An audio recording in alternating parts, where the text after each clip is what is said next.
Have I sacrificed enough children for you yet, God? How many more do you need? Do you require them to be orphans? Is that a preference? Last time you guys dealt with the quote unquote first wave into the Lapid Haven, and we began that with a little bit of narrative where the night before the arrival of this Jorvian army, a few nights before you guys had that assassination attempt, which was the session before that. Assassination attempt. Sure. Yeah, say that 5 times. 5 times fast. Little words. Rep God. Up there, he sees the land. We have Drazik. Gonna rise to the top of the hills of the Lapid Haven. At the very kind of peak opening, kind of that establishes that imagery that I've used multiple times, and he is able to at that top point where Trillo and everyone defeated things last session. You can see from miles, in every direction, and admiring and acknowledging how beautiful the land just kind of rolls so naturally, like kind of the rising and falling of the sun. He comes to a realization of why these creatures would fight for this land the way they are, the why they are choosing, even though there's little hope of their success, to stand and fight. And part of it has to do with the inspiration of these strange other creatures that Drazik has met. But he decides to aid them, nevertheless, right?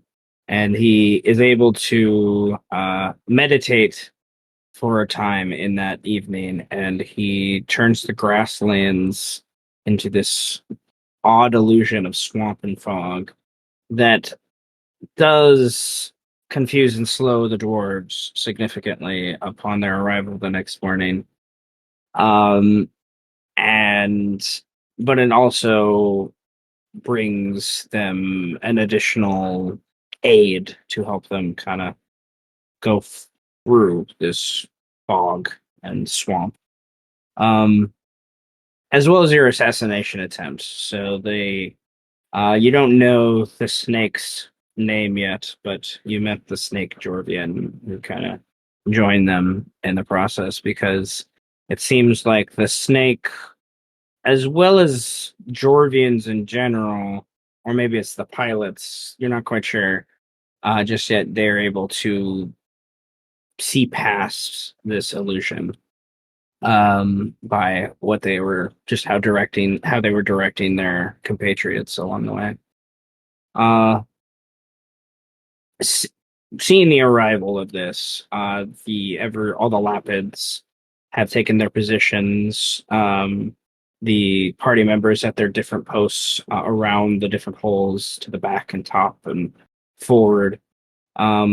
We have Kelgor, another assistant from these strange lands far, far away, comes to a similar precipice on top of the Lapid Hills and summons a most powerful storm of vengeance that begins to wreak havoc on one of the main assailing groups of dwarves that are trying to charge up that top point where but that we had inevitably narrated the end of that kind of thing. Where the Kelrear was up there as well. Starrick has his different undead and demonic summons to assist. And catapults begin to fly. While Eros kind of stands ready inside of Cash, a magical shield erupts. Sterulian buffs and readies his own spells as the onslaught of doors charges forward. Drazik and his other Fey assistants kind of get impatient and move a little quicker forward, inspiring some of the Lapids, and there's an engage. The first engagement happens there at range. The doors mostly are slowed. It seems like they have range weapons, but nothing to the extent of what you guys have. They want to get closer. It's all very obvious by how they're moving.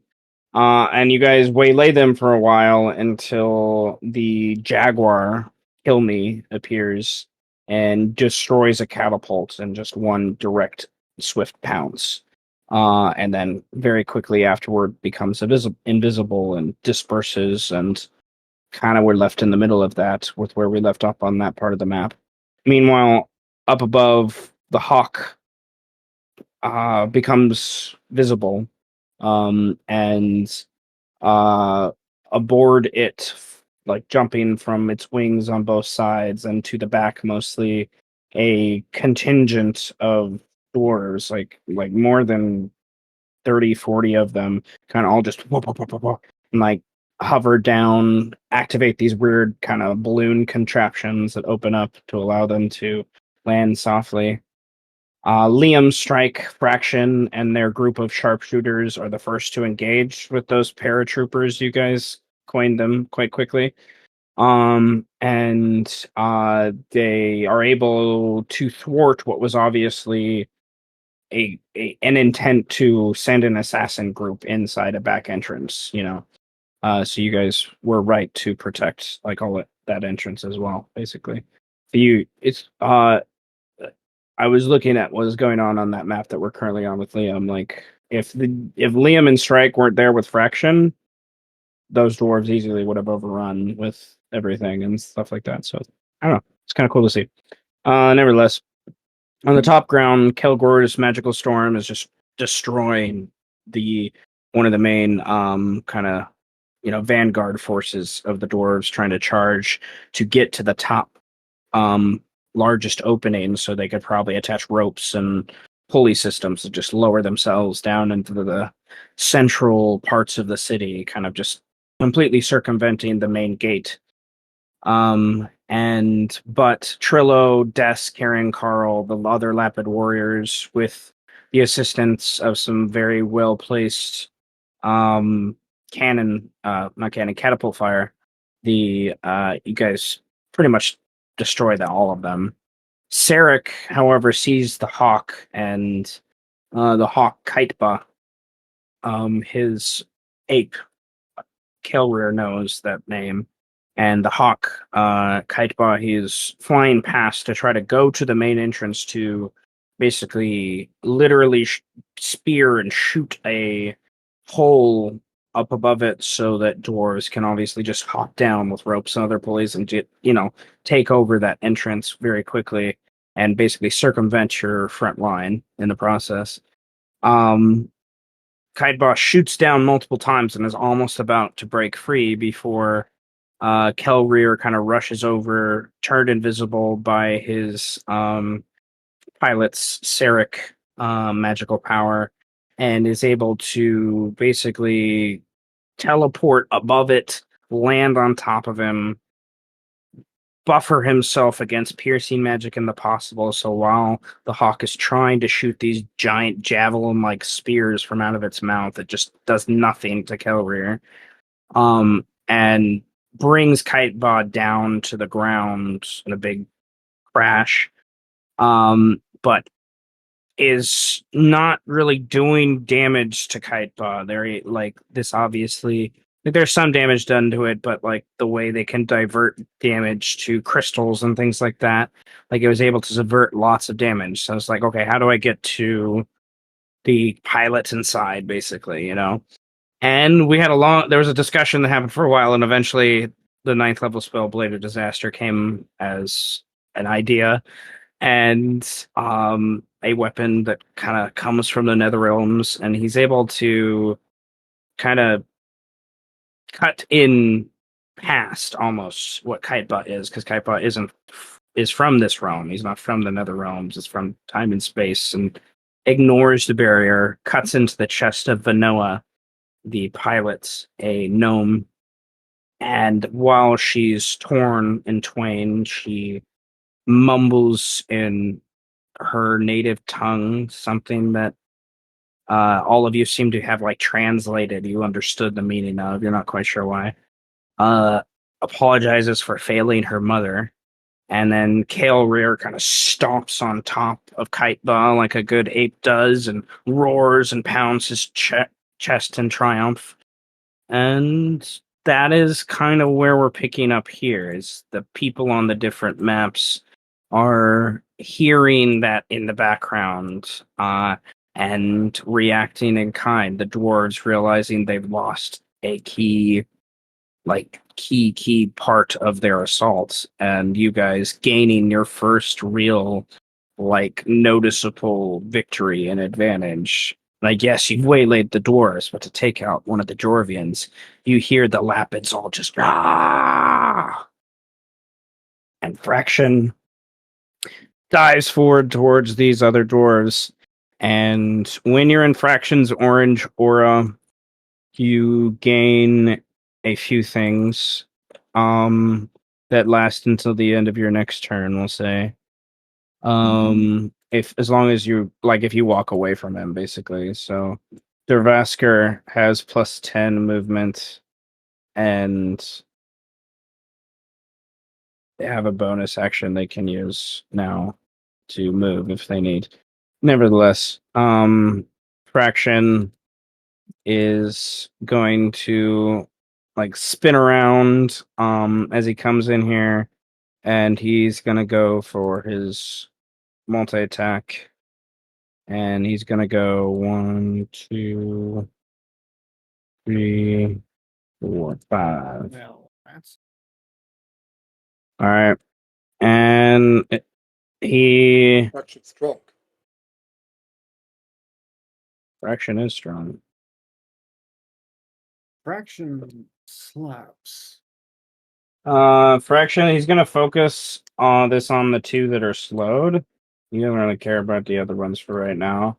And he just goes full on damage, just trying to keep them, from running any further away from him. So it's basically 2 on each of them. And now I should have done that before, but that's okay. The one that is there is a little overwhelmed, to be sure. They're going to disengage, and then their slowed movement, they only can get about that far away. They're going to turn on. Oh, so many choices. They have 3 choices. They go for Dervasker, just kind of haphazard one shot. Oh no, they only can do bonus action or action. So yeah, they're running. That's what they did. Slow strike. This one is not slowed, but you are engaged with them. What do you want to do? Of course, I'm gonna bite his head off, or try to. Okay. You can see their AC is not very high. They are wearing simple leather armor. They were definitely designed to be long ranged, keep you away from people. So this Doesn't matter. this guy's yeah.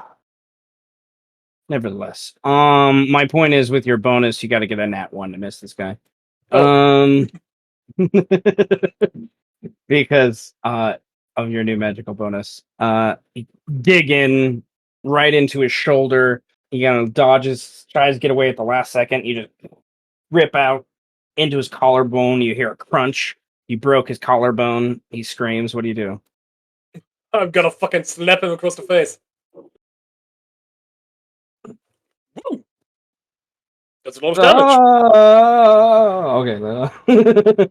There's a lot of damage. 23 is the first one. And then okay, you did 2 more damage than you needed to kill this guy with that crit. So how does this claw decimate him? I'm just going to slap him across the face, and his head goes flying. Rolls over to this guy. He looks at his feet, just oh my god, brother! He says in Dwarvish. I can still more claws for him. Quick, just he's looking down, and you claw up his face, and you gouge out one eye, cut across his chest with the other one. Yeah, that hurts. I fucking bet it does. Well, it's all I can do. That's the end of my turn. This guy is engaged with what he thinks is a drow. and he is going to. He takes out this like wicked looking club thing, and he flanks it into her knee, and it like she just disperses, and he's just what the. He curses to himself, and then he sees another. He's like, "There you are! Stay where you are, mage!" He yells in common, and he runs over for another attack, and he just another just poof, disperses. He's like, and then he sees the actual real one, and he's just confused, and he can't, not sure what to do. He takes out a carbine from on his back, cocks it, and he will take 2 more shots towards her. The first one, Fedri is able to like hear the cock and just duck real quickly, and the second one he recorrects and like shoots more down towards where her feet are, but it hits her in kind of the side of her chest, and it's loud with both of those. And she takes the 18 piercing. And as a bonus action, he's going to shoot the healing dart. That did not roll all the d4s. So he's gonna shoot a healing dart at the guy he's right next to for that 12.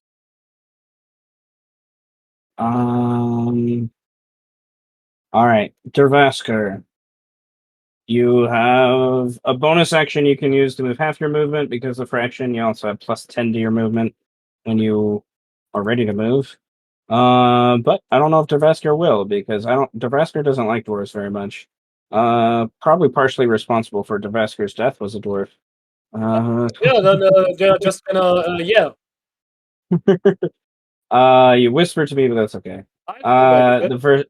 The first one misses, the second one doesn't. 15 cold. Ow. This guy just missing an eye, cut across his chest, and then there's just cold spear just rips through from top of the shoulder to bottom of the other side of his chest, and you just see icicles appear in his breath as the hand removes. Just like almost snowflakes just popping out, and he's like coughing and breathing really hard. Like the insides of himself are frozen a little bit from that. How is this guy still And standing? because he's a hardy guy. Nevertheless, this dwarf sees what's going on there, and he's going to roll a wisdom save for 2 purposes. 1, sanity. 2, where do I go? Am I wise enough to go to where I'm actually needed? To help like do their job. No. He gets scared because of this, and he runs back here. And he is going to take the dodge action as he's just like, I don't want to die, is all he's saying in Dwarvish to himself. Meanwhile, this guy is what the frick is going on? He ran over there. Okay, he ran over there. He's going to hey, yell at these guys, come on, let's go this way. And he's going to dash over here. We have. Where are you, buddy? Oh, you're the one that's surrounded by Nouvelle and commoners. All right. That's He's gonna end well This for him. this fucking well, music. Are you sure we're not supposed to be fighting a Balrog right now? maybe I don't Please. know. Okay. He's going to. Yeah, that's what he's going to do. He is that. All right. He draws a dagger in his offhand, and he goes and this little rabbit dodges out of the way. He goes from again. He kills that rabbit. He is gonna step this way. He's going to step this way. He's going to go for an attack to He this gets rabbit. opportunity attack by Shallow Butter. Yeah, I'll get to that. I'll get to that. Gonna go there. He's gonna go this way. He's gonna attack that one with his last attack. And he. Okay. So what is that? 5, 5, 10, 15, 20, 25. All right. Shallow Butter, of course, will not want this guy to do that. So show 21 does hit. All right. He takes half the poison because dwarf. And he has 40 movement. He's just a fast dwarf. So that's 25, 30, 35, 40. Get to there. And he barks in dwarvish to the back, something to the effect of come to my voice. We need to get inside now. They're Just just wait trying until to, the Fluffernutter gets to you. and then the commoners all are a little like, what the F? This guy, he was hiding in the grass, this little archer, archer, and he doesn't like how cocky this guy is, so he decides to be cocky himself, and he runs forward and tries to cut in. Guy easily dodges the first one, but then the rabbit spins around, stabs his short sword into his thigh for the second one, and then the lapid in is going to he just he dashes and just runs over to here and yells at his three brethren to shoot at this guy. This guy's gonna, of course, just because he's angry at being cut, he uses his reaction as the rabbit kind of dashes past, cuts in, hurts the rabbit much more than it hurt the dwarf. To be sure, you could and but at the same time, there's like a volley of arrows that all towards him. They each get 1, 2, 3, 4, 1, 2, 3, 4, Ooh. 6. 1, 2, and of course the crit. So this dwarf just gets 3 arrows, just like 2 arrows, like cut past his thigh and his shoulder, and then that crit, like one goes into the same thigh. As they obviously these lapid are like that well trained with each other that they try to hit the same targets and there's a little chuckle from them as the dwarf yells out, "Hey, you're in common, you're next," basically, kind of thing. Meanwhile, these groups of lapids, they all threw their things, and people died that are their best friends. So their turn is a mixture of picking up their spears and crying over their best friends that just got murdered by this guy, and then getting angry enough to where they're going to charge after this guy probably next turn. Which brings us to Liam. You have really good ears. You're understanding most of kind of what's going on around the thing. You're generally getting the impression you guys are winning, like on this side. Like, unless the dwarves all of a sudden make an extreme push right here to get to that. But one of the most hardy, scariest looking, lapids you've ever seen is still by that hole and is not going to move from that hole either. So what do you do? Oh, So with that information, then do I believe he's got it? The lapid, yeah. Like, unless this dwarf is a lot stronger than you think he is, you're pretty sure he's got it.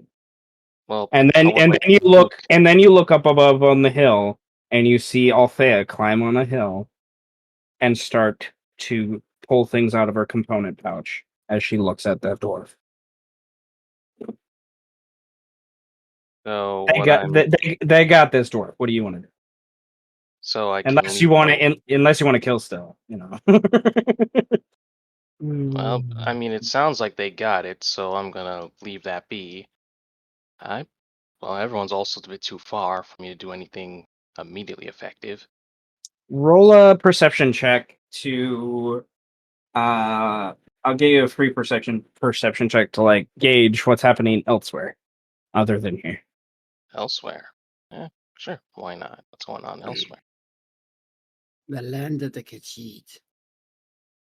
You see in the distance a like dust cloud, wispy, not very strong at this point, but about from that origin.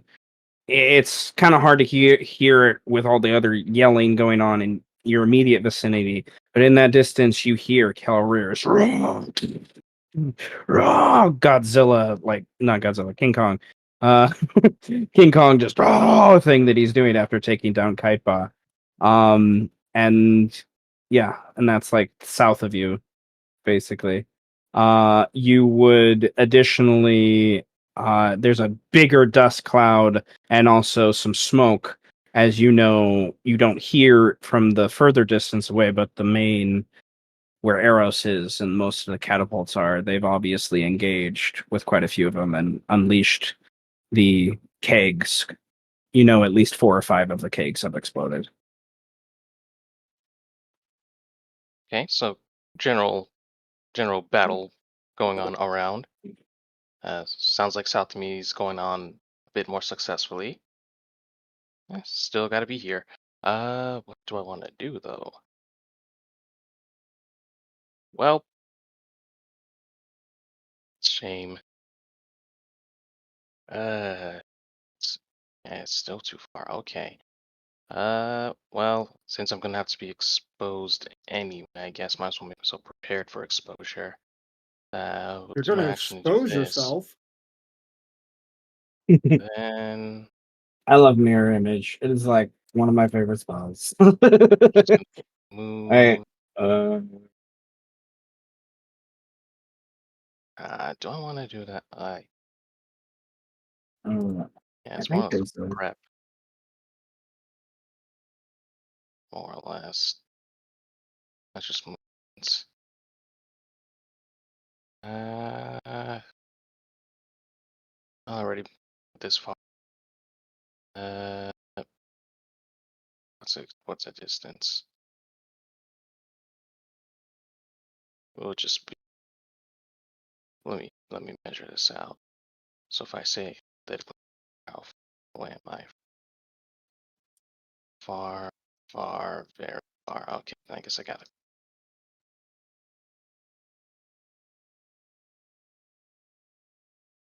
Yeah, yeah. Ah, guess gotta be here.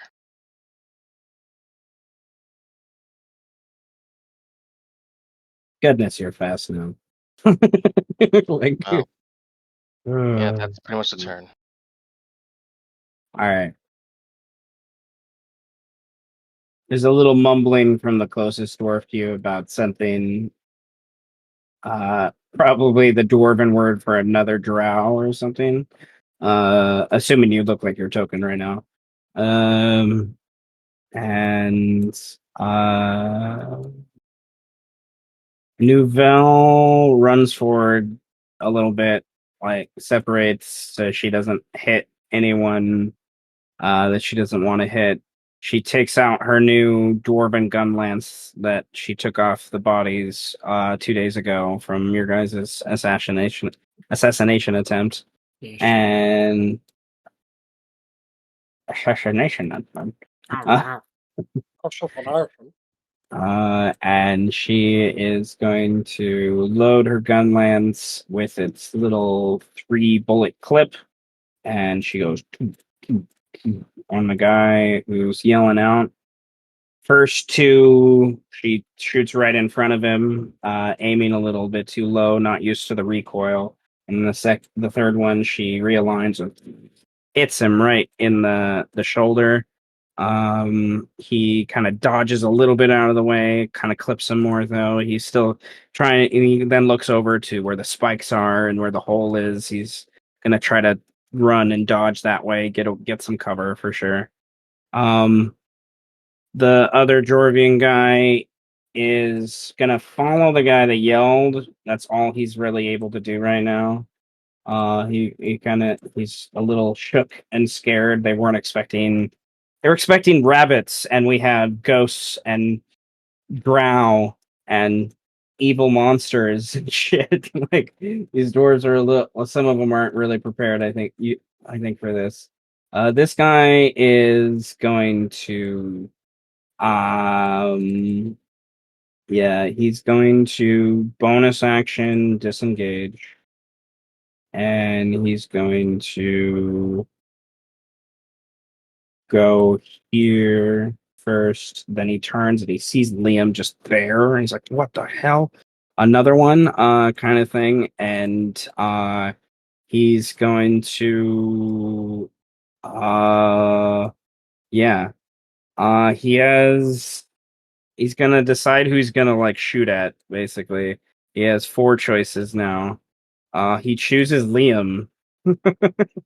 And Leo just right there, and he's going to he loads his gun lance with his modified clip, and he is going to shoot.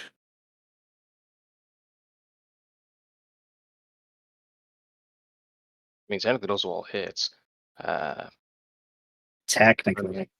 I mean, more like realistically, they will. I just got to look at what Liam can do. I don't think he can do much, though.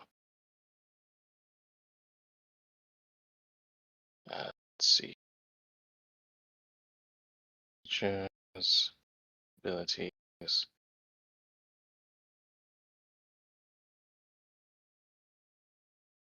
Mhm. One I mean- reaction. I mean, you already have mirror image, so unless you have Yes. shield, Oh, mirror image, yeah. Yeah. I mean, yeah, I have that. I'm looking if there's other things as well. So you must roll some. For the 18, try that. 18. 1d8 penalty on the attack roll, All right, roll it. which will still hit me. Oh, 7 is. okay. Okay. So now roll a d20 for the attacks, I guess, for your mirror And image. goes the reaction. So yeah, we'll probably place it. So if it's 3, roll a 6 or higher. 1d20. Hits your first mirror image, right? And then we roll another 1d20. What was it? Nope, that will hit me. Roll another 1d20. Huh. Okay, they all will hit me. Except for the first. Well, Okay. All right, so the 25 Alright, so step back. plus 17 plus 23. 65. Yep. Bloodied. ow.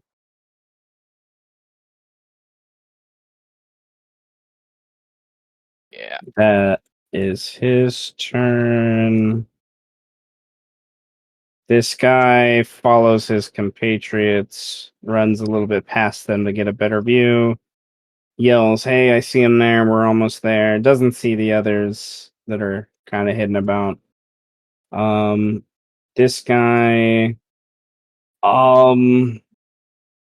is going to bonus action. He's gonna disengage to get past Fedri. He is gonna then. That's his turn. He can't even move that far. Because of the slow. I forgot to roll slow for the other one. So the first guy still is slow, but this guy gets out of the slow after that.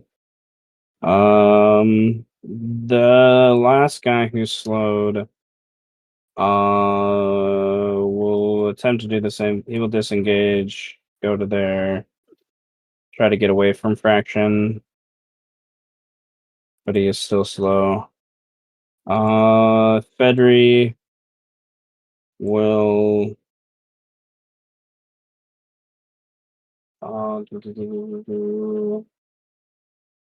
yeah, where are you?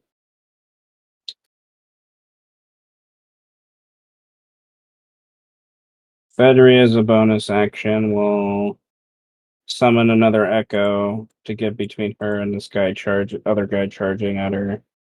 Then she will, as an action, she's gonna put her shield on. And then she's gonna move. So if that guy runs, she can try to cut him again. Kind of thing. This guy is going to just start flinging his flail, but he is a little bit of a thug in nature, so because his buddy's right here, he does the attack tactics. So he Oh my god. flings at Fedry. But because she got her shield on, only the crit hits. So he does 16 bludgeoning damage to her. 16. It didn't roll. It didn't roll max. Holy Ah. crap.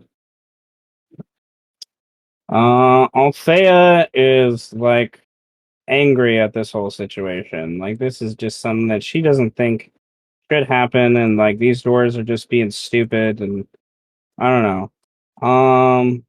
She's going to Lightning! cast one of her new spells. Ooh. Just gotta remind myself where it is. Disintegration ray. It's not that. Yeah, Ooh, not yet. disintegration ray. Not yet. Not yet. That's the point. Nevertheless, what's the range of that? That's okay. She is going to kind of go down here, go across to here, and she's gonna do she has 4th level spells now. So she is going to say in common, well, if you like death so much, and she blights him. Oh, that's lots of ones. That's sad. Nevertheless. See, Con save. I was gonna say blight, but I decided to say into disintegration instead. It would be funny if she could cast it. It could. Alright. Well, I would like to do another round here. Oh, no, that's what I was going to do. We're going to roll. Keep going. Alright, we're going to jump to. My brain just got fried with all the numbers, and I forgot what I made them all mean. And I'm like, there's so many. It's okay, guys. Numbers I got it. I What just do love how I have a character on every on What do numbers mean? What do numbers mean? Okay. Well, what I wanted to touch base with real quickly was before we jump there. Well, that was if Nova was here. Nova's not here yet. So that means looking at my notes. Let's jump to Eros. No, I don't want to move the map. I want to move the characters. Thank you. All right. So Eros is witnessing a group of paratrooper people land in the western part of the map behind your lines near the catapults. While Horganoth was going to where he last saw Kilney to hope to stop the Jaguar, get some revenge. In the south, we have the dwarves mounting their second attempt to charge forward. A group of leaders hiding behind an invisible force that you know is the snake Jorvian. Drazik has brazenly kind of charged forward to almost engage them one-on-one, it seems. But he has He's crazy. quicklings coming behind him. There's also some archers shooting what they can here and there, but not really getting much closer than that. For things. So Eros has Cerulean on Cash's shoulder. You're inside Cash yourself piloting. What would you like to do? Okay. Oh shit! I forgot to open Cash's second sheet. There we go. That's better. Okay. Uh. Which ones can I do?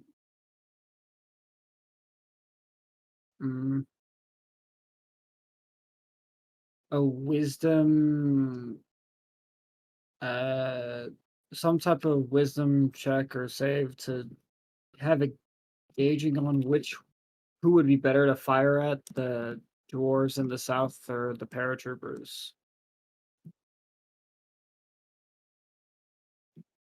or could I don't know. My passive insight is 27. Okay. So, Well, based upon your passive insight, I will say that unless the dwarves to the south get haste all cast on them, you probably don't need to worry about them as long as the catapults are doing their job. Is generally kind of what you're seeing, which puts your insight and intuition towards these guys. If they take out your catapults, these dwarves, they excel in melee. It's quite from what you've seen. So they would overwhelm your Lapids quite easily. You guys would probably be okay for a time. You guys have fought large groups of these guys, but and then you can, with your passive perception, as these guys are falling, they got some nice gear, to be sure. Their guns are huge. okay. I'll make it big. I'll make it big. That's a big gun. Big Walk gun. softly and carry the gun. Okay.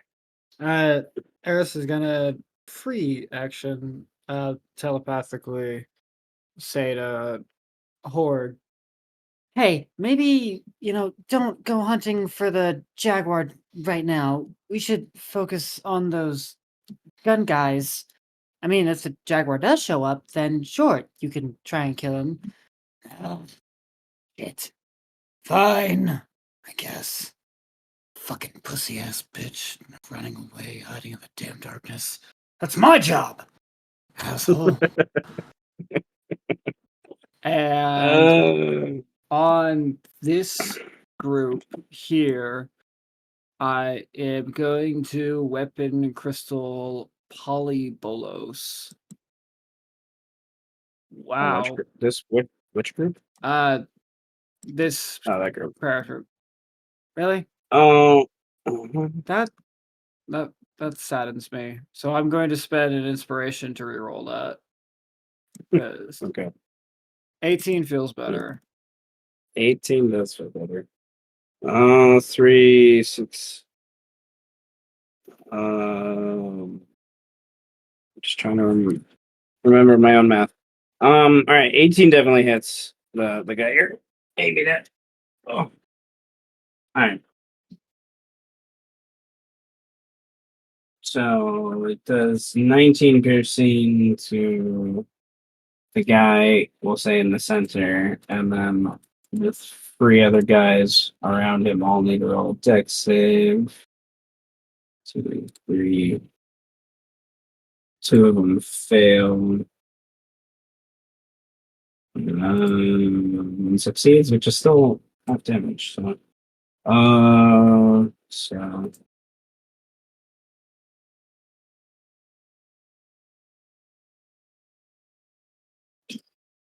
They know they have been seen, kind of thing, right? Despite the hills and all that stuff. Is that Eros' turn with cash? I'm also going to throw a bardic inspiration to Cerulean. And yes, that is my turn. All right, bardic inspiration on Cerulean. Come on, Dad. You got this. All right, before he goes,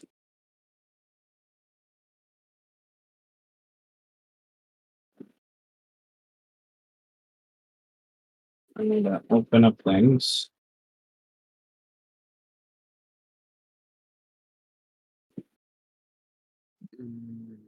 Shit, I forgot what it was. What was it? Okay, the punk ass bitch, I guess, appears as they do a pounce on the catapults, and because of them coming invisible and stuff, they are kind of like a rogue with what they can do. So they'll get some extra damage on top of this.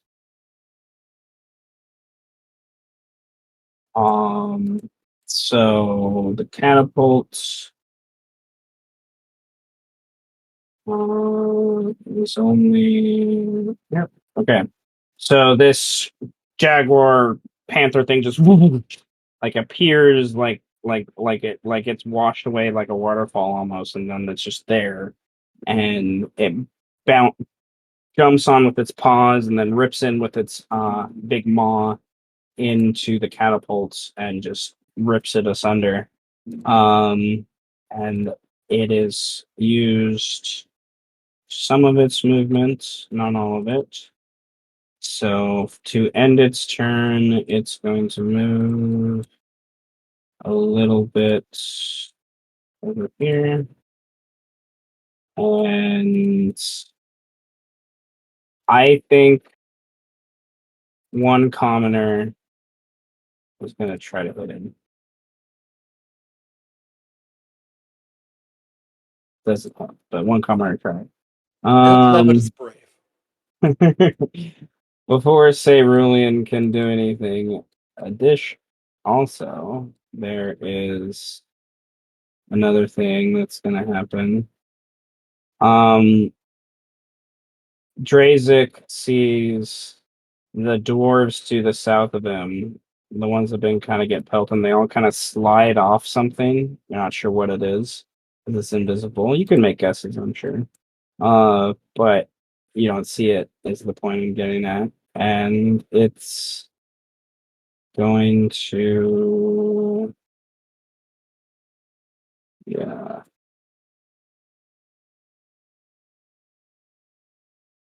slither forward. Drazik sees, like, it's more, not he sees, he, like, feels the ground rumble as something obviously comes towards him. And it's going to,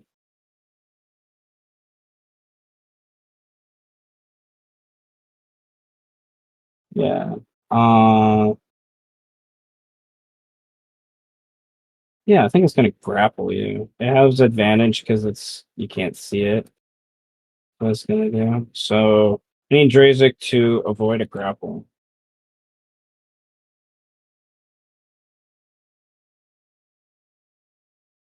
Yeah, nah, that's a shield. Sorry. It's a grapple. You can't do a shield on a grapple. It's just to hit me first, right? No, a Oh, grapple. No, grapple uses one of your attack actions. It's not an actual hit. oh, my name.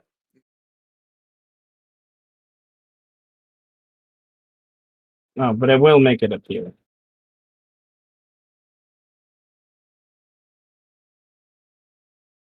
So, I need an athletics or acrobatics from Drazen.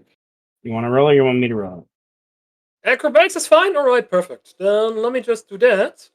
And since I'm blitzing, I'm doing it with advantage. That does it helps. All right.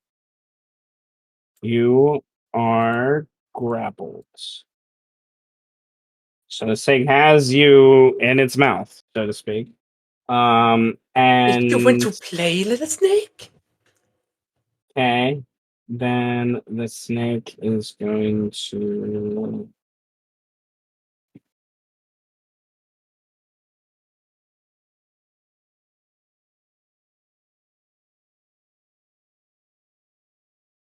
Then it's going to use a bonus action for an active crystal while you're in its mouth to drag you back there. And Drazik, you need to roll me a sanity save because you feel something weird happening as you're in its mouth. It's I not don't have doing. a sanity. Well, roll wisdom then. Okay, you beat. Okay, you're saying cool. You feel something weird happening to you. Your stance, your connection to the weave, its vigor is protecting you for the current moment. But you believe you have until its next turn before it will consume the weave within you, and then possibly you. And by absorbing you, it will upgrade itself as a Jorvian. Dear gods. Okay? Like, it only takes an action for a Jorvian to absorb something. It's not a ritual. So you have to get out of its mouth in some way before its next action, or that's just what happens. I'm not concerned. Okay. I figured as a wizard you'd have something up your sleeve. So Oh, good old You know. Misty Step will do the trick. good old Misty Step does the Oh, trick, spell mastery, vortex ball. I know there's various things. Stayrulian sees that kind of happen, is like, oh shit, but he is gonna just continue to hold. No, those dwarves are there. No. He sees Killsney there. He's going to uh you know, basically recontrol the magic he had in his hand, that fireball magic, and he is going to release it this time over on these group of dwarves here. And let me make a circle. Nope.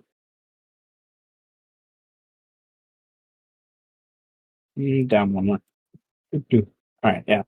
So he's gonna the guys that just kind of landed. Um. Hmm. Yeah, I'll do that. I'll do it at a fifth level.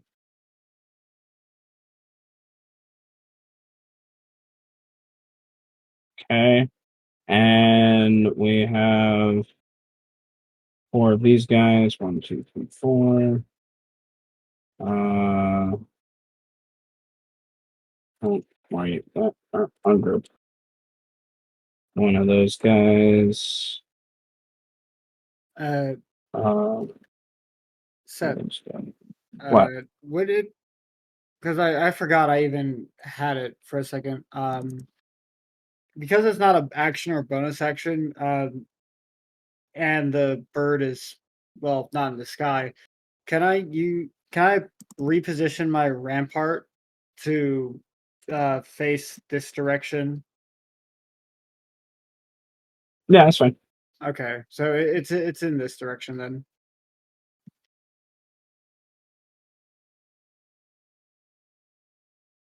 Um,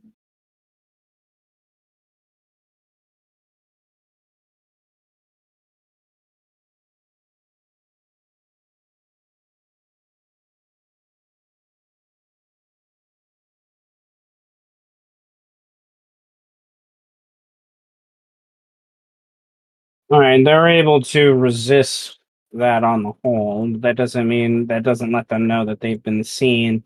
but at the same time, there's an obvious indication from Kill Me that they know where Cash is, kind of thing, and there's a debate about whether or not Kill Me is gonna go engage with Cash. Is kind of the impression you're getting. But before that can happen, one of the quicklings is going to kind of do a quick little dasharoo over to here and just kind of start to gauge the situation, right, of what's kind of going on. Pilots, you need to stay with your thing. And then where are you? All right.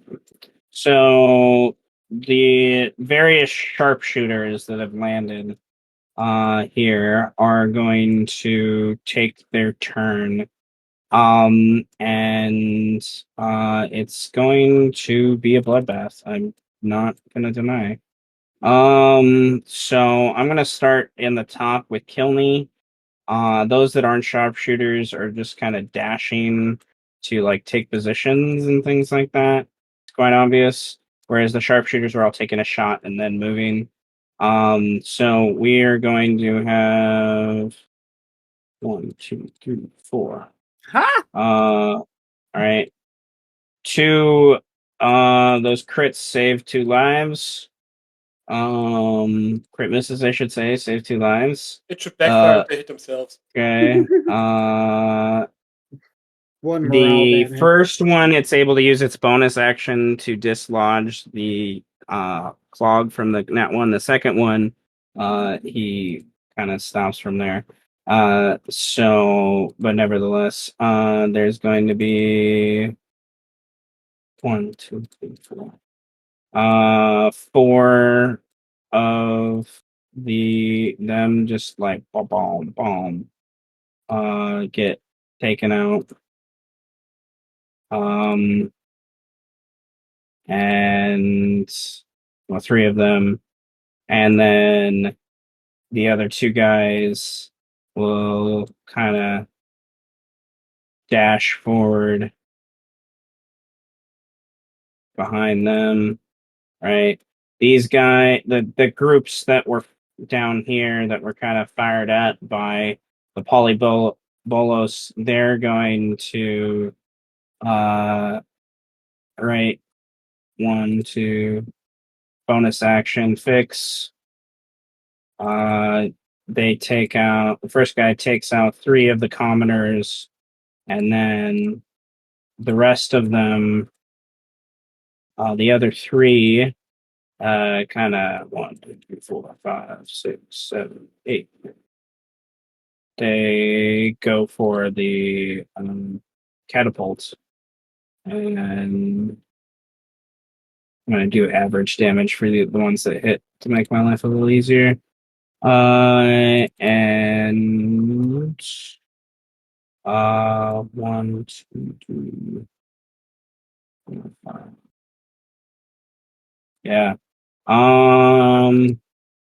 They. Oh, that's not what I wanted. They like this group destroys this catapult. They just unload all of it onto the catapult. This other group is going to. They can't with the hill get a clear shot at it, so they dash over. These 2 guys are gonna kind of rejoin these guys up here, and yeah, the satyrs sit down on the hill and are like, "This is some good grass." They enjoy themselves. Okay, this guy is going to, for now, they're going to act as a unified group. And to gain cover, these guys rejoin this group back here from until the catapults can be taken care of, basically, right? And then this guy is they're just manning their spot. They're not moving, kind of thing. I think I'm going to save myself the pain of that. And then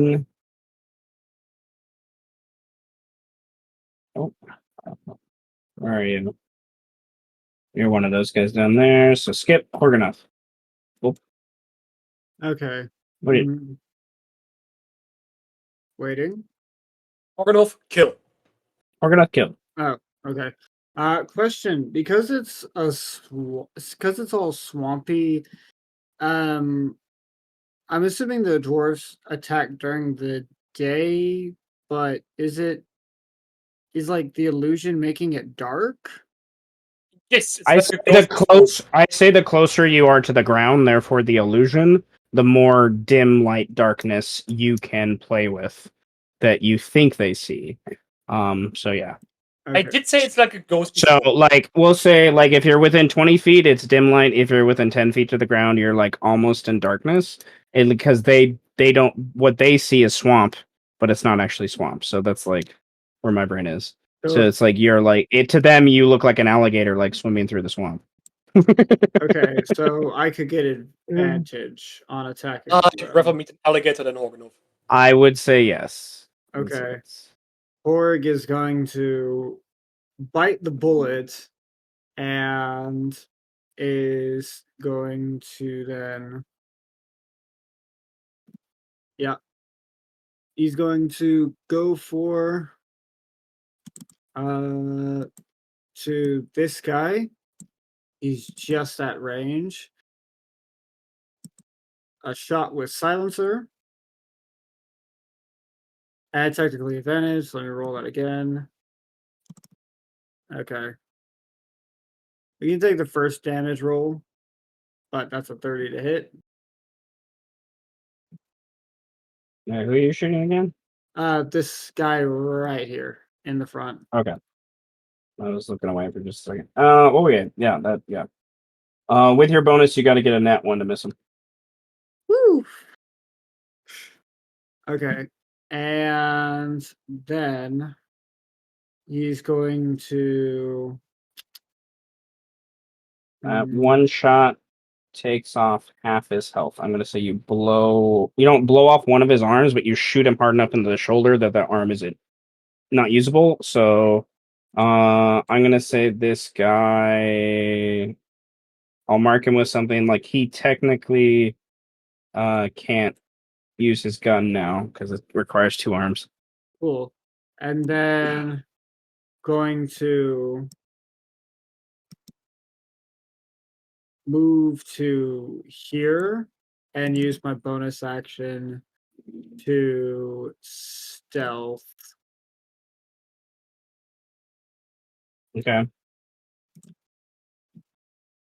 And that'll be let's there. I'll say using the illusion to your advantage is what allows you to kind of stealth uh, and get lost in what they perceive as like a weird water, gathering of like nasty quicksand water you dive in. But it's really just you hiding in grass that only goes up to about your knee, you know, kind of thing. And then there's also the tunnel you feel right behind you, um, that you could kind of dive into and like dig yourself into if you needed to. Um, so, nevertheless, this lapid dashed. I lost track of where this one was. This lapid is going to dash. These guys are just trying to make sure everyone's aware of what's going on for their own people is kind of their point. The other quickling is going to dash there and back over to here as he tries to like get a purview, and then they yell at Drazik for being stupid, and they're like, that's the gist of it. Uh, his his Eladrin friend that's he summons is gonna get his face step back. Okay, so he will teleport another 30 feet, and he has his longbow, which I believe yes.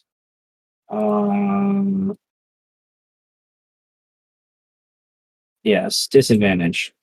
Okay, double check. Longbows.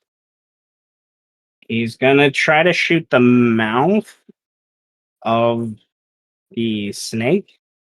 To try to get it to Holy release. shit! Well, it's disadvantage. Damn it. It's disadvantage. Wait, I'll give him inspiration, so that's normal. I'll do it. Okay. All right. Well, then the second one missed. First one crit. Then he needed a crit to hit, basically.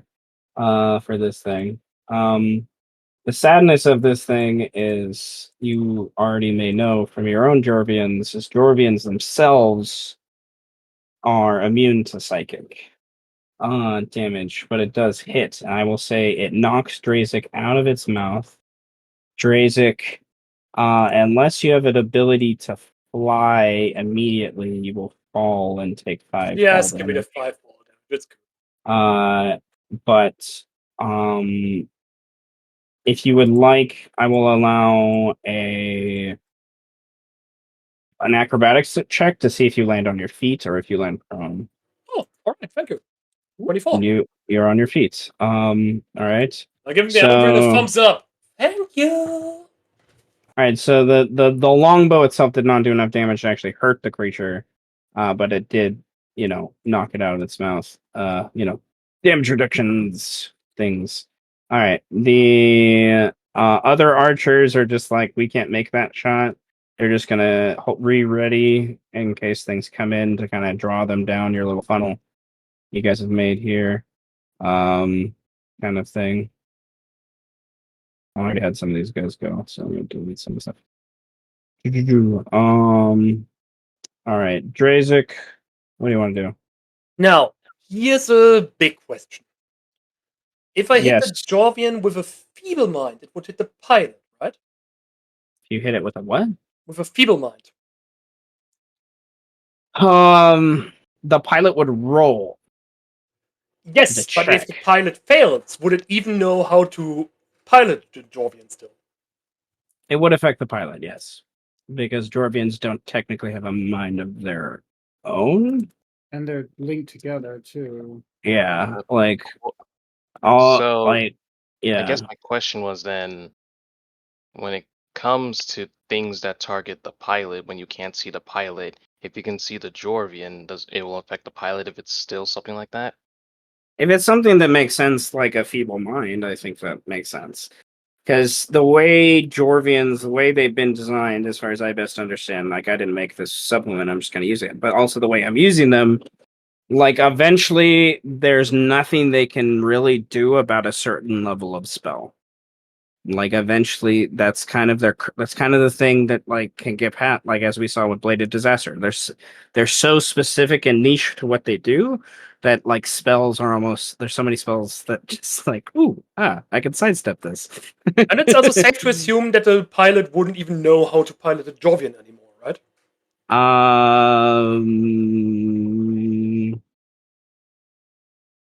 With an int of 1, completely brain dead. It would be an int of 1 while they're inside the Jorvian. Whether or not they understand the pilot, they would still act. I don't know. I think I would have them roll a check each turn to see if they were able to like even figure out what to do. It would probably slow some things down, to be sure. The simpler answer to the question is the Jorvian considered a magical object? Yes. Then I don't think the pilot would be able to work the Jorvian. I was just posting. Do it anyway. Fuck it, I'm doing it. Okay. Okay. Let me read things while I do that. Make sure I'm not missing something from this specific Jorvian. Because there's certain things you can niche into with a Jorvian. There's certain things you can like. All right, I gotta go check on my dog real quick. Hold on, she's going apeshit. Mm.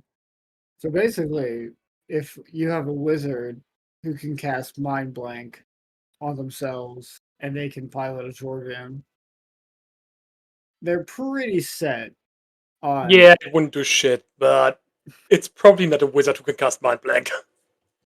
Yeah, considering how much the dwarves hate magic, they wouldn't let a high level caster, such as a wizard, pilot their shit. That would be terrifying. Like, can you imagine Alec piloting the fucking bird? Oh, maybe, maybe not. I mean, he'd be a literal jet with nukes. That he'd be that equivalent. He'd be a jet with nukes. It's very true. He casts invulnerability on himself, well, on the bird, and there's nothing to be done. It's just fucked. Yeah, and Goodness. I think mind blank isn't concentration either. Nope. So he could cast mind blank on himself, cast invincibility on the Dwarvian, and would just be a literal jet of hell itself. Indestructible. Yeah, that's a fun experimental thought. Alec in the bird, Dwarvian.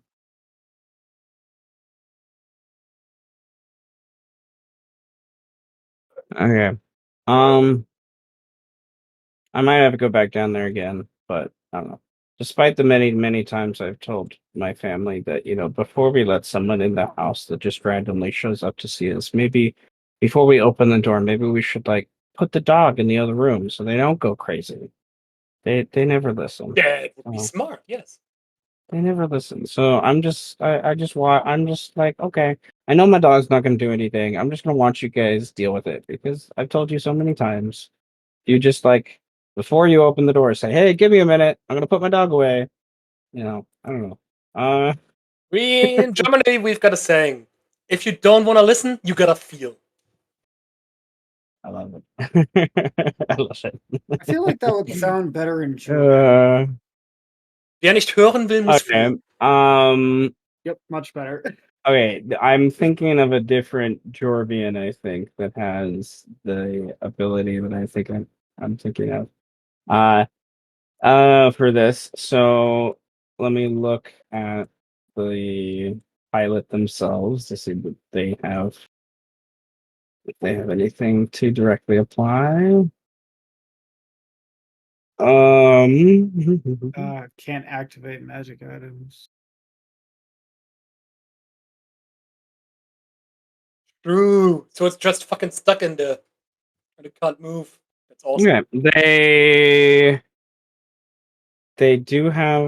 they have proficiency. Well, not proficient. They have an item that's gonna assist them a little bit. That's all they got. So And it's I a s- spell CC of 22, actually. I don't know why it says 15. I'll sometimes spend it's weird that way. I'll spend my last inspiration to give them disadvantage as well. Thank you. And I spent 3 inspiration if necessary to make him fail as well. No, it doesn't work that way, but that's No, okay. In a row, I mean. Oh, okay. I see. I was like, you can't just set three to say no. It just doesn't work that way. 3 inspiration to say no. That's Okay. I'm fail. gonna spend an inspiration to re-roll and give it to Francis. You already spent one to wait, let me do math. So you spent one to continue, give it disadvantage. Yeah, Okay. I'm gonna spend another one and give it to Lust. just let it happen. And re-roll one more time. It gets worse each time. All right, we're gonna. The No dice have true. Spend spoken. Dice inspiration for have that one. The dice decided. have spoken. The dice have spoken. Okay. All right. Obey on So. Jesus.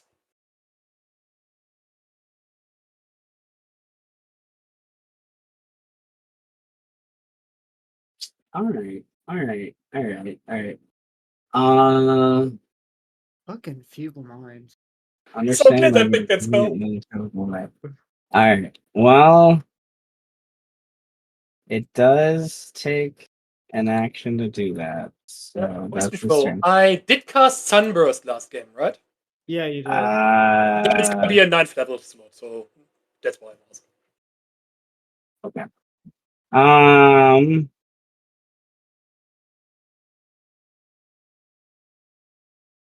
Well, he's mind kabobbled. This Completely spell, I discombobulated. love and hate this spell so fucking much. You have no idea. Francis knows in the other game in Grindstone, In a many druid games that we played, cast this, and there was like a key guy at the end of the world that you guys.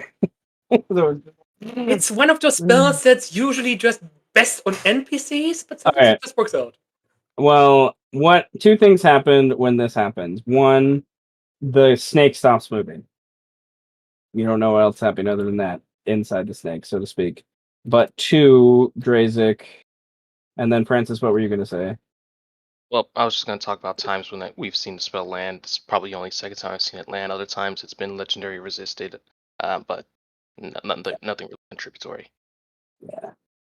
The other thing you see is a group of more dwarves coming to join. Did Oh, they shit. just clone themselves? Well, They're running up the hill. They're running up the more dwarves running to join. And the dwarves, the ones that are over here. Wait. My turn was done yet. I'm still hasted. I know, but that doesn't mean DM can't do things. they're not attacking you. Okay, They're good. not attacking you. They're Because I'm running running onto away. they're running onto the scene. The guys that look like that are like screaming this guy's name. Balkan, no, Balkan. What do you continue to do, Drazik? I'm running the fuck away. Goodbye. I did my job. Is that a Uh, full dash? Yeah, until here. I would have fucking instantly given you the recommendation if you just lightning bolt or some similar shit. Just I can't use a hasted action to cast another spell, unfortunately. right. Or I definitely fucking would. Andreas just runs away backwards and waves to them. Bye! all right, these guys move forward in unity. They will. These guys kind of join them along the way, and they begin to charge forward. Okay, the catapults are going to. Oh, there's a lot going on. These guys in the bottom, their last orders were to fire here. They haven't received any new orders since other chaos has erupted. So they're going to towards. Wow, okay. A stone's throw away. No, they'll probably go to the. I'll do that one. Stone, bitches. And they do some significant damage as the doors charge forward. This catapult, they're just in chaos right now because they just lost one. So there you go. This one and the other three are all going to shoot at the Panther Jaguar. Well, all two, I don't think two of them actually can. Well, I don't want to circle.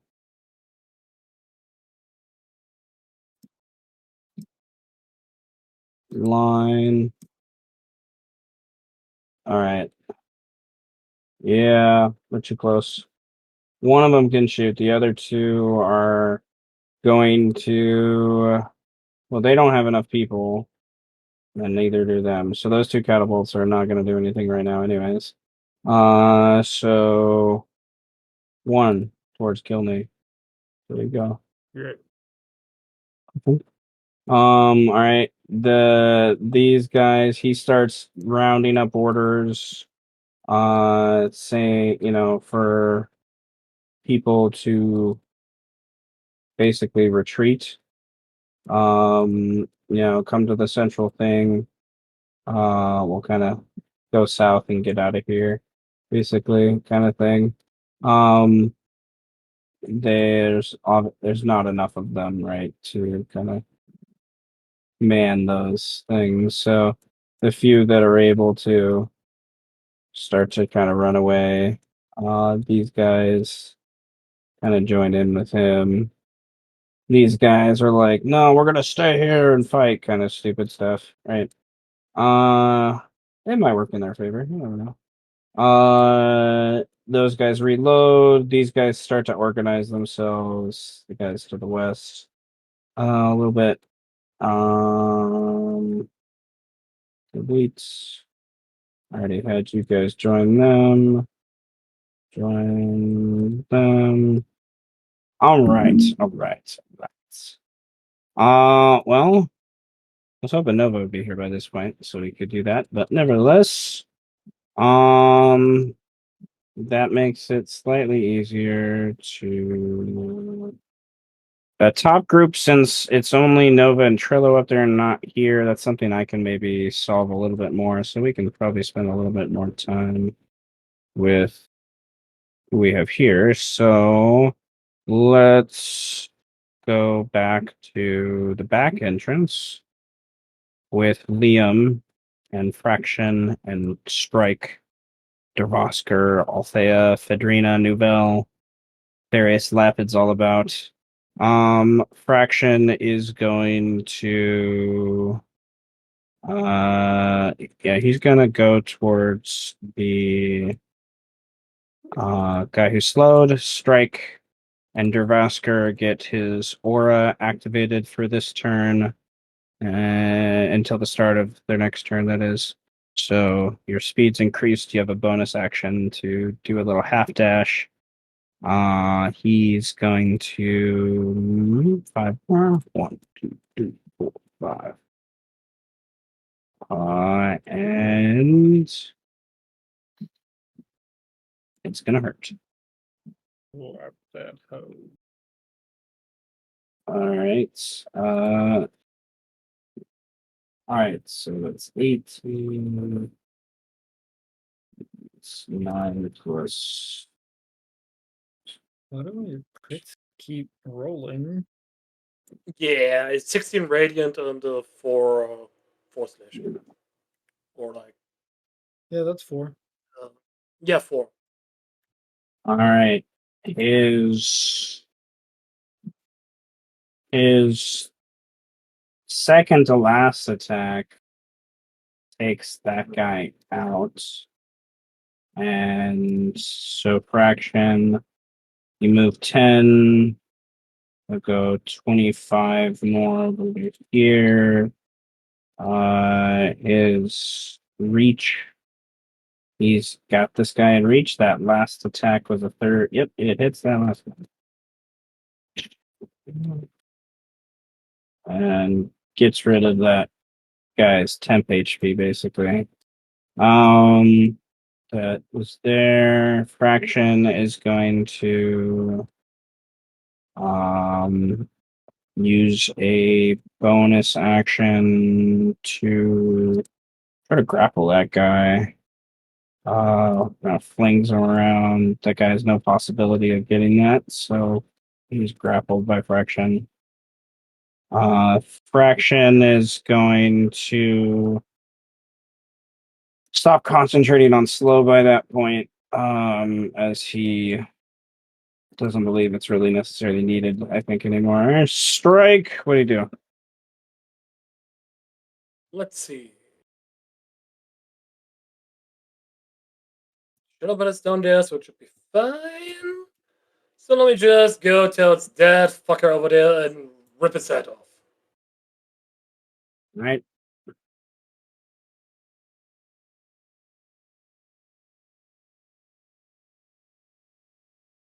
I'm going.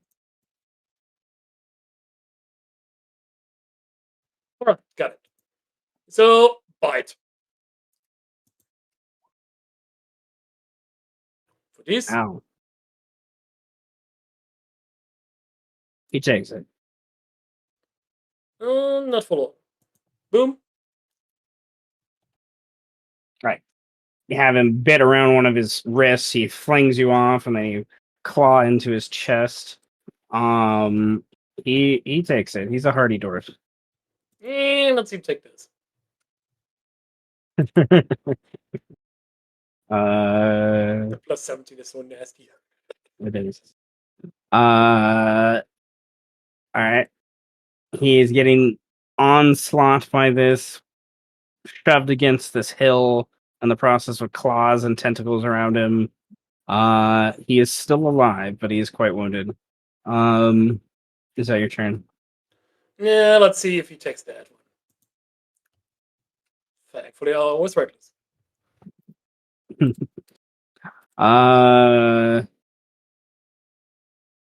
He's one of the leaders, man. He's still alive. But Yeah, damn it. Then I moved like 10 feet. 10, 15 maybe? he is not going to use his reaction on you because he has tentacles wrapped around. No, the question was I moved like 10 feet, right? Yeah, you only moved in like 10, 15, yeah. Alright, perfect. Then let's say I'm starting to make my way till shut up. Okay. Extra 10 feet provided by. I'm not. Oh, no, what? Oh boy. Okay.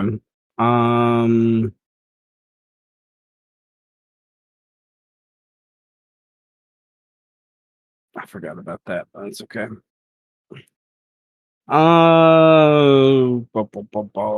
He's grappled. He doesn't get out of the grapple.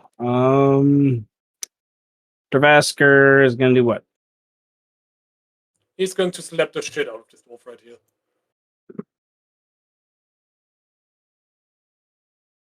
It's set to normal, gotcha. And slam. Slam it to him.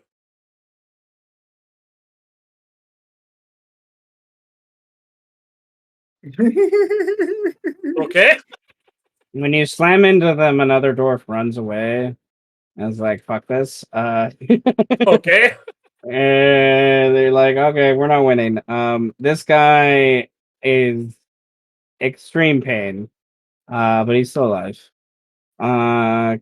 He healed himself a bunch already earlier. The second one will miss. Weapon is not with advantage, right? All right. No, he doesn't Uh, prone with me. I think so. I keep confusing yeah, the two. prone or restrained give you advantage. Grapple just they can't Straight. move. Gotcha. Grapple, yeah, they just can't move with grapple. So, all right, these guys. This first guy's gonna dash. The next guy comes up behind, sees the lapid up there, and is going to take out his blunderbuss. It's at disadvantage because of rain.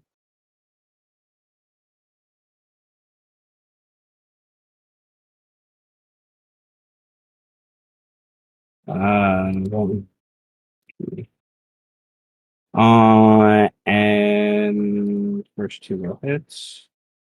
That's only half damage, so it's 8.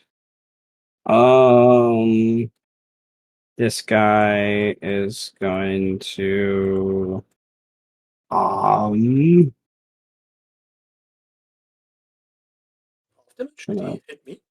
run No. forward, go to there. Um,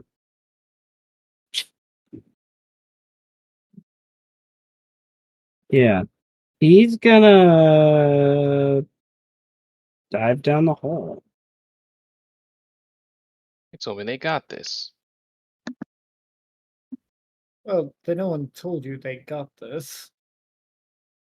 yeah, I asked, like, do I think No. they got this? Yeah, you think they got this. Roll a save. They sort of got it. It's one dwarf going down a hole.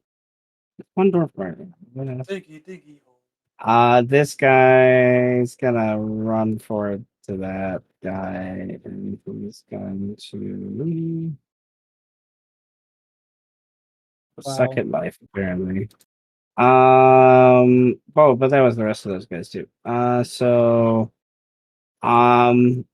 These two guys run over here. This guy goes over here. Uh, 2 shots to the one dwarf who's running closer, so that's 13. And then these guys shoot at this guy down the hole. I'm gonna give him half cover. But nonetheless, 1, 2, 3, 4. They all miss. And with the half cover.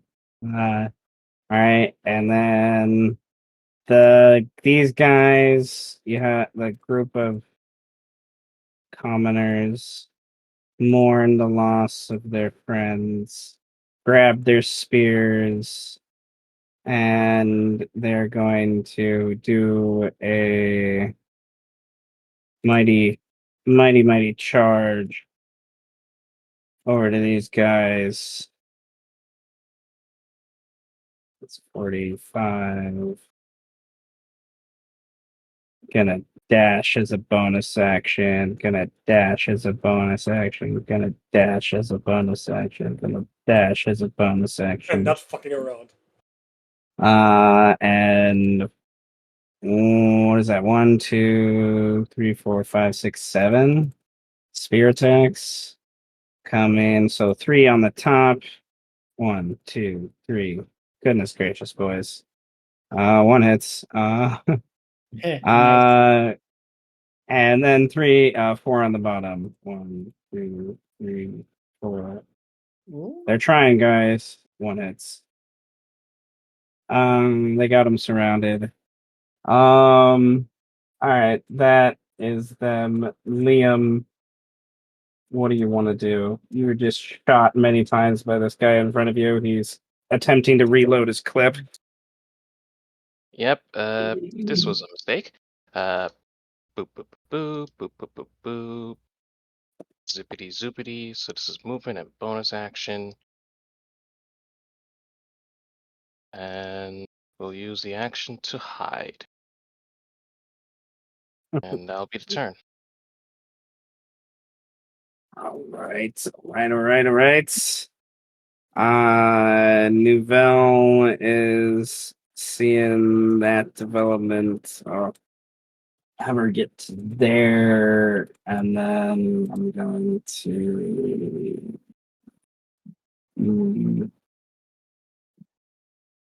bonus action sprint to the edge, reload her clip.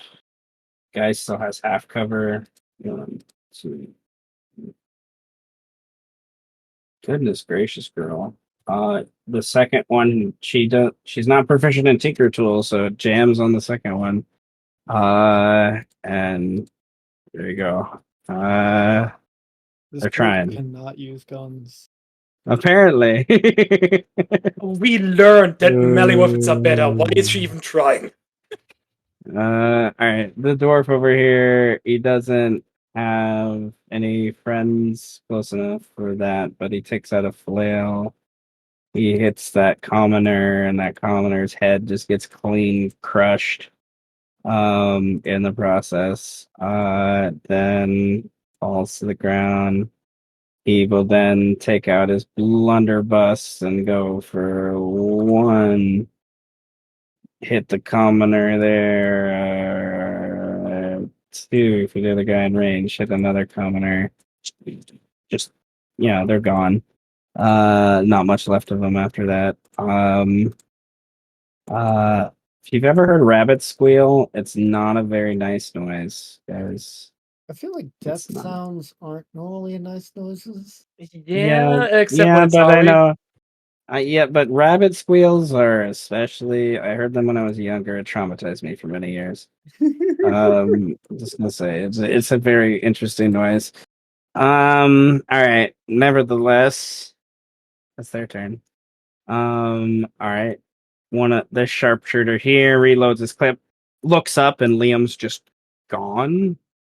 As best as he can tell. And then he's like, and then he barks out orders that he like, yeah, I think he's over there. So he kind of sees the direction that you're in, but there's other more scary things, I think. He's going to move here, and he's gonna bonus action dash to there, and he will take up a place to shoot at one, two, between Strike and Fedrina. Let me roll a dice. Hit me.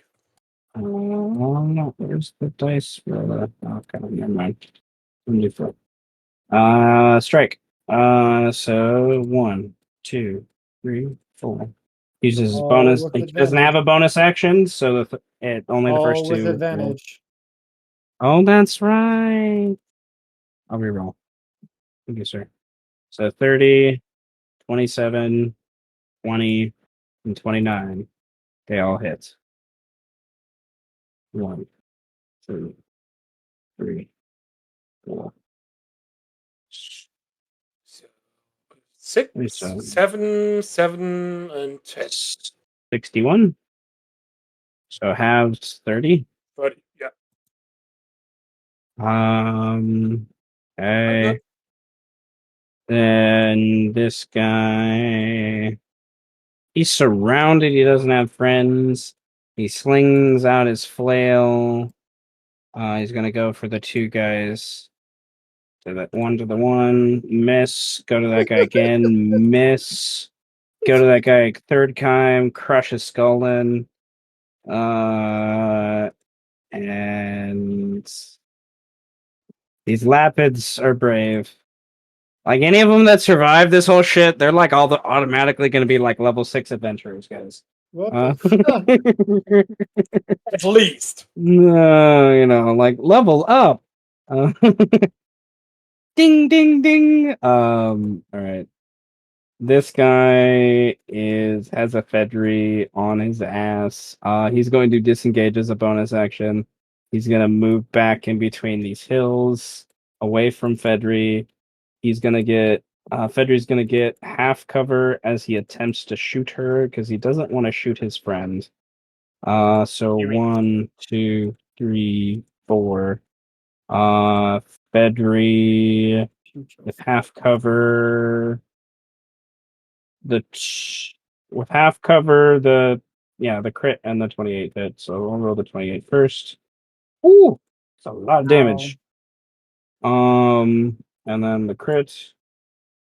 I need to max that. So 10, 18, 24? 24 plus 16. That's 40. Oh, 40, yeah. 40. Thank you. Fedri is a fighter, so she has a decent amount of health, but that does bring her past half. So she hasn't used her second wind yet, so she does have that. But Strike, maybe help out your baby mama real quick. maybe, She's got fraction and an undead giant right there. She's gonna be fine. this guy is Looking for a gonna border right now, alright? 1, 2, 3, 4, 5. 1, 2, 3, 4, 5. Yeah, this guy's gonna roll. I'll roll a 1d5 between who's gonna roll. If it's a 1, strike. A 5 is fraction. Anyone else between fraction and strike? It's gonna go for Devasker, the giant ghosty thing. So he is going to move to here. He's going to, as a bonus action, he's going to use one of his abilities. He wants to apply that to some extra damage, I think. 1, 2, 3, 4. Yes. So he uses as his bonus action his sharp eye, so he's gonna add an extra 1 damage to this.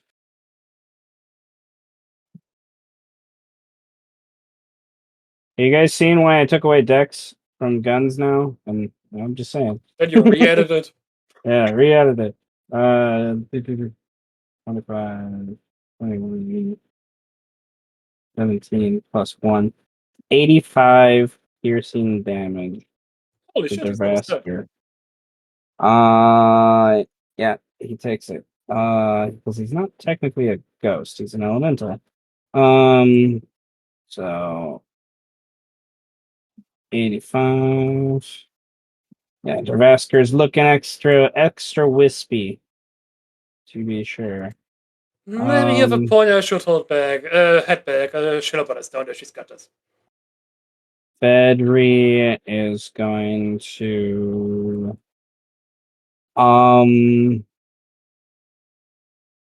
yeah, bonus action, second wind, for 25, healing. Still a little bit under half though.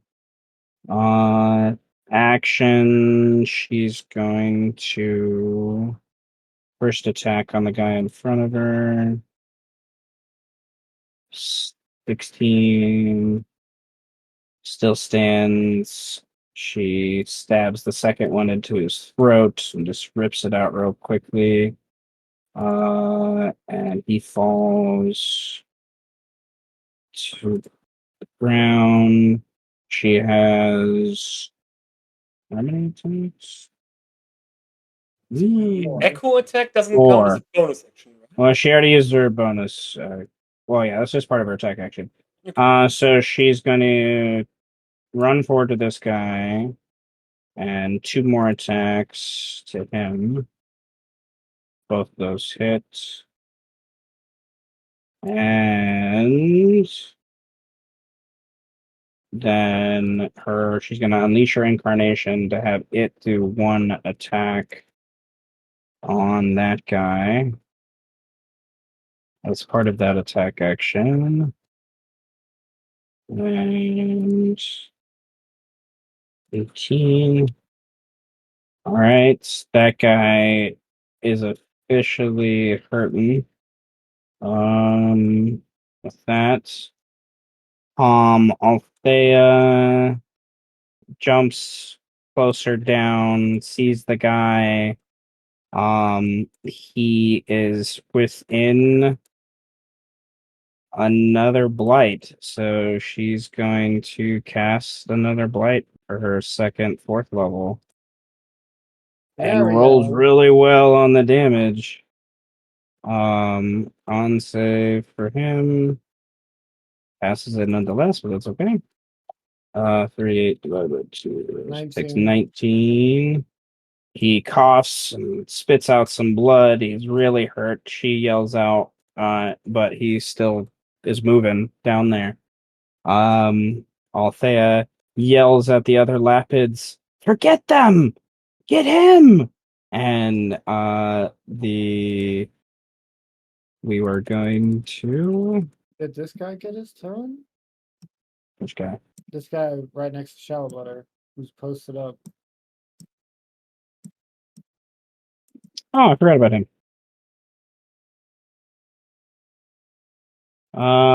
Yeah, he would run after this guy. He has 45 feet of movement.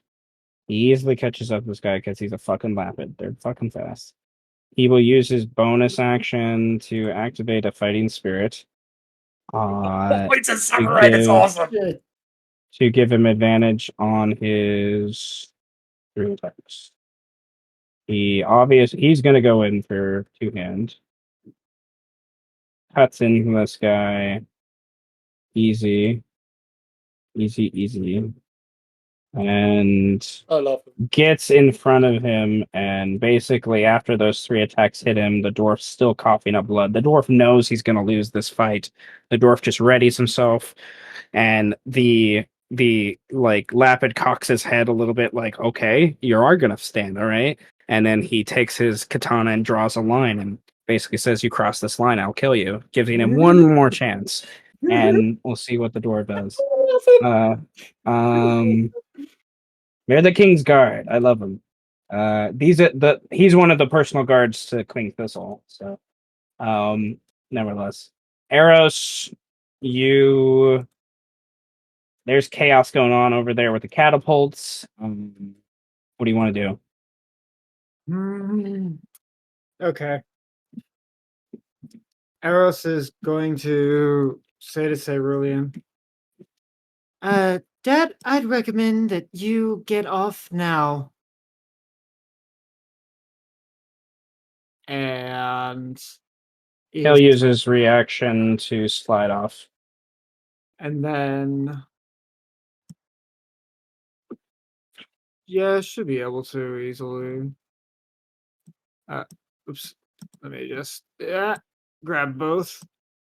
And then using a bonus action, dash, and will that way can get a will that brain fuck words where is it? What? Why am I not able to? Because it's down here. Yeah, Rhino charge to this guy right here. Oh yeah, it's one of your bonus action things. Okay. Use one of your active crystal charges. Alright. Jovian makes a powerful upgrade to story who must make a dex saving throw to dodge a strike. So I assume on the sharpshooter. No, it's actually on the melee guy. Oh, okay, cool. This way. Dex save is not his strongest attribute. Okay. Well, he takes 50 damage and goes flying 50 feet. Fucking. He had 37 health. And Max. because of the direction that I charged in, he would basically be going through the spikes. Oh, I love it.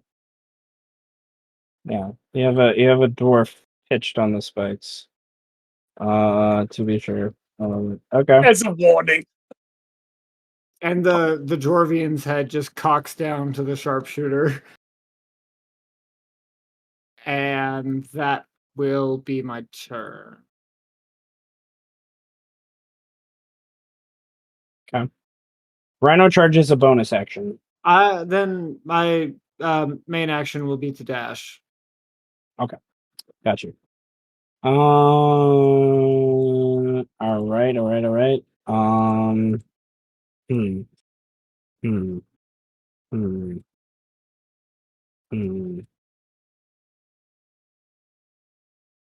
Hmm.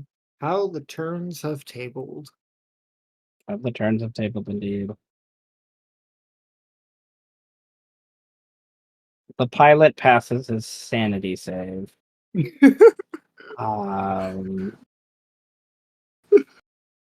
going to. He's never seen. It's like story wise, these guys have never fought other Jorvians, so this is like a new thing. For you, like there'd actually be a couple that are like three of them. Nevertheless, he's gonna follow through with his original action, and he's going to charge forward for his. He's gonna move forward as his movement. I need to rewind so I can actually remember how much I moved him. 30 feet. Okay. And he's going to action.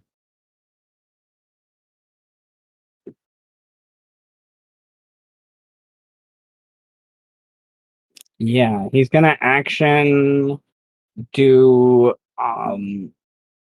in the Jovian book, it's called Storm Palm, but I remodified it and called it Storm Roar. He's going to target Cash with this. I need Cash to make a DC 24 deck save versus this. Yeah, Lore. I literally can't make that. It's only a +2. Okay. Uh, Not even with Bard stuff? I can't Bardic Inspiration myself. Like, and my Psychic dice, my Psionic dice only work on skill checks. So, This is a Okay. big fuck. well, I don't want to even do 20 damage. 22 damage. I don't think hurts Cash anyways. also, I have Um, evasion anyway, so I'll just end up taking. I actually evasion probably doesn't apply to my giant. No, Dwarvian. evasion will apply to you. No, because it uses his stats for Yeah. things. But nevertheless, it hits him, but his damage Does reduction nothing. does nothing. But it's kind of the second effect that he was doing it to. The 8 bolts leap from that target to as many as 8 other targets. Each target must be in 30 feet of the first target. The targets must make a dex save. So, what he Are we and playing Neo now? so it's gonna hit 22 damage to the catapult. Okay, and then it's gonna leap out 1, 2. It doesn't hit them. Okay, will hit and one. These like they're like partially in the tunnel and stuff, but I'm enjoying the imagery here of how the lightning bolt just finds them nonetheless and just and leeches into it because it doesn't say the other targets he has to see. But electro types don't have effect on ground types. Yeah, that's true too. Uh, Lightning springs out everywhere. It looks cool. He realizes it's ineffective and he's like confused, right? It's obvious like they're not used to fighting other Jorvians. That's very obvious. They never even had a With practice battle with each other. well, Shit. maybe, but like it's one of those things like it's hard to explain. You don't like you can see the pilot token on there, but the pilot is different than the other pilots. So, nevertheless, he's going to roll. Yeah, he's gonna roll a d6 to see if he gets back his. He does not. Yay. His stealth. So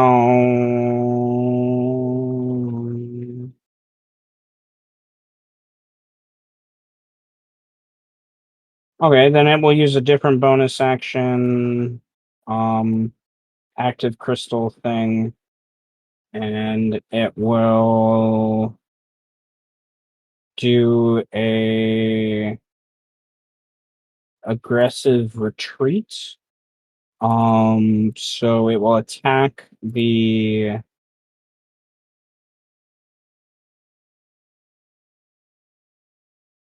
catapult. And rip into the catapult, destroy the catapult, and then it will be able to move the rest of its movements kind of back away from Cash. That is its turn. The snaky poo is what's gonna happen? I'm gonna take him off initiative. I'm gonna re-roll initiative for the pilot. Okay. And okay, the pilot. And I'm gonna have the pilot I'm gonna have the pilot go ahead and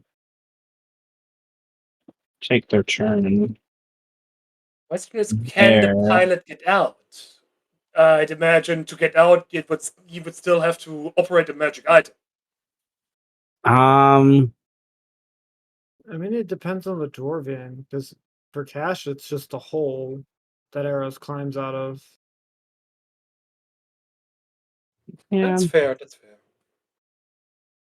A 1 Yeah. Okay. 1d20 minus 5.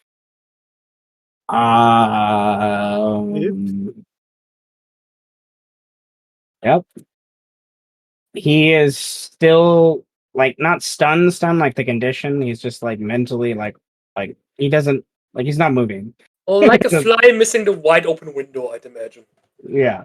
All right, Cerulean, things are going on. He's going to run over to here and he's going to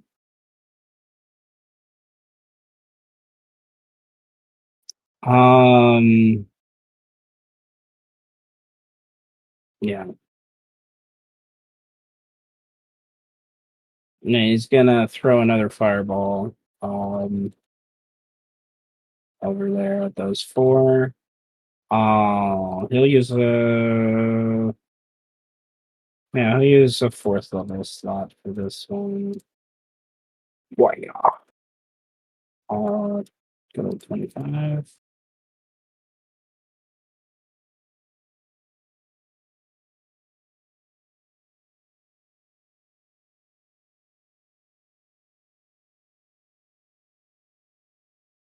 Seth, question. I only just realized it, but did you buff the Eladrin in some way? Because the 30 psychic damage seems like a bit much. Nope, that's just what he is. That is a summer Eladrin, right? Autumn. Autumn. Okay. I was thinking summer. So. All right. He's able to one of the melee guys. He's explodes. Quickly, number 1 is gonna zoom to this door. That's so nasty, I love it. He's gonna zoom into this door, and Quicklings make 3 attacks. 1, 2, 3. His first one misses. The 18s will hit. I whispered myself first time. All right. And then he's gonna the Jorvian is gonna What the hell is that? He has disadvantage though, because it's a quickling. He hits the quickling and kills the quickling. What the fuck? It is a quickling. He only has 10 HP, so nevertheless. Alright. My conglomerate of friends. Goodness gracious. Those things. Alright, these guys are going to bonus action dash to here, and they're going to 1, 2, 3, 4 take out the commoners, and then 1, 2, 3, 4, 6. Get jammed, idiot! 6. Use bonus action to unjam it. 1, 2, 3, 4. Okay. 1, 2, 3, 4. All right. They destroy this catapult.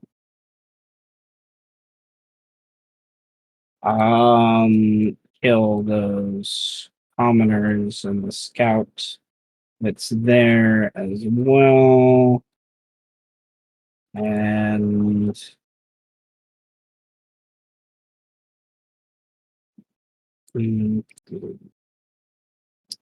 all right. Whittling away.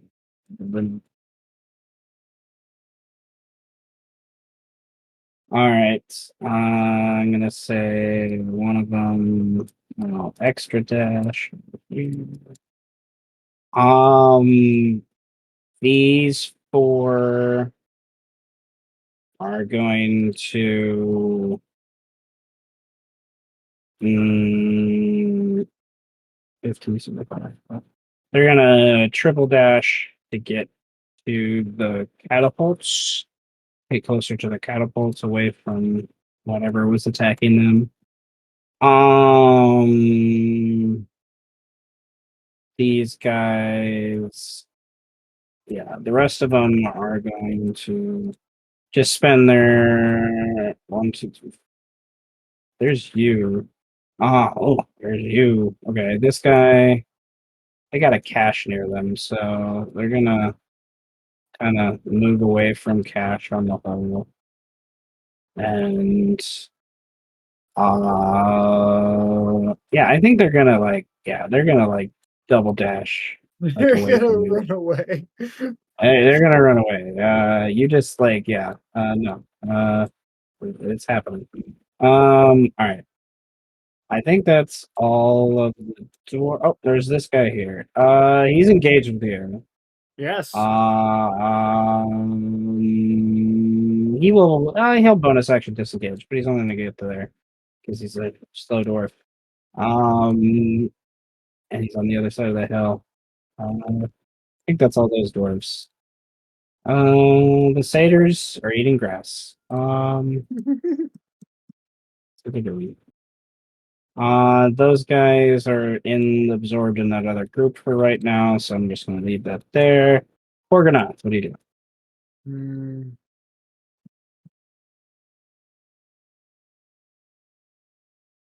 Okay. Okay. For my action, going to shoot the sniper that disengaged away from Cash. Gonna shoot him in the back of the head. 18. That hits still, right? Yeah. You have to get a nat one to miss this gun. Okay. And for flavor, I'm saying that's necrotic damage. Okay. That definitely hurts.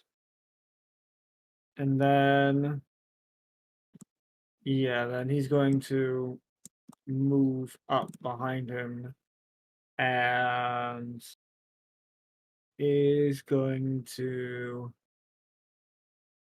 lifesteal using his black sword. Stab. Ignore the sneak attack damage, of course. Just stab into him from behind the ribs or whatever, or in his ribs since he was running away. I think it's fitting that attack does make him bloody. All right.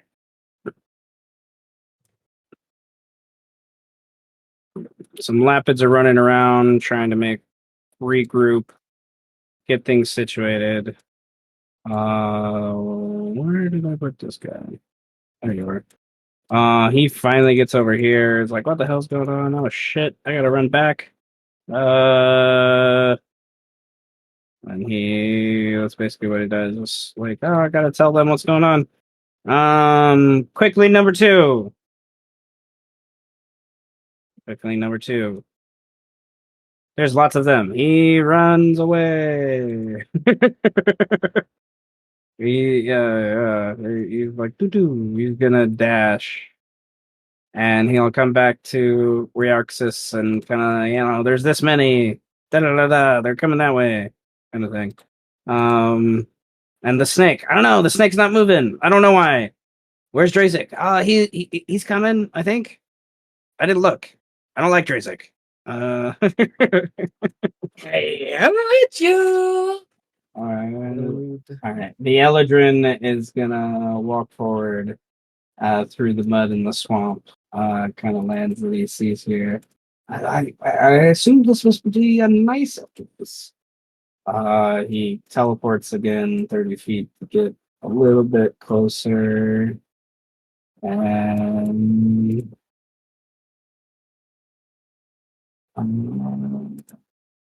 Measure. Measure. Still at long range. He can't. He's not going to be able to pinpoint a different dwarf from another dwarf.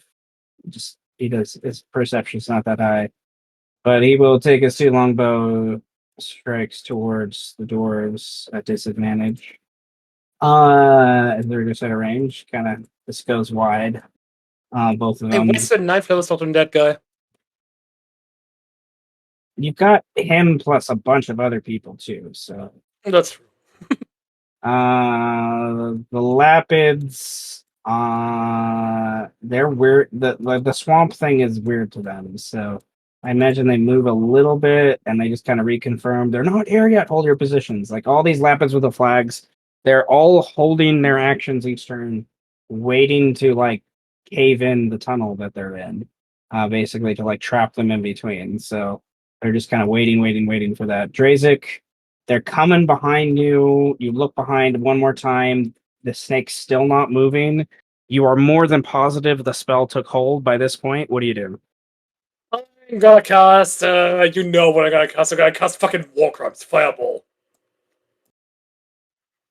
And I'm going to hit every one of Well, those except for this squad.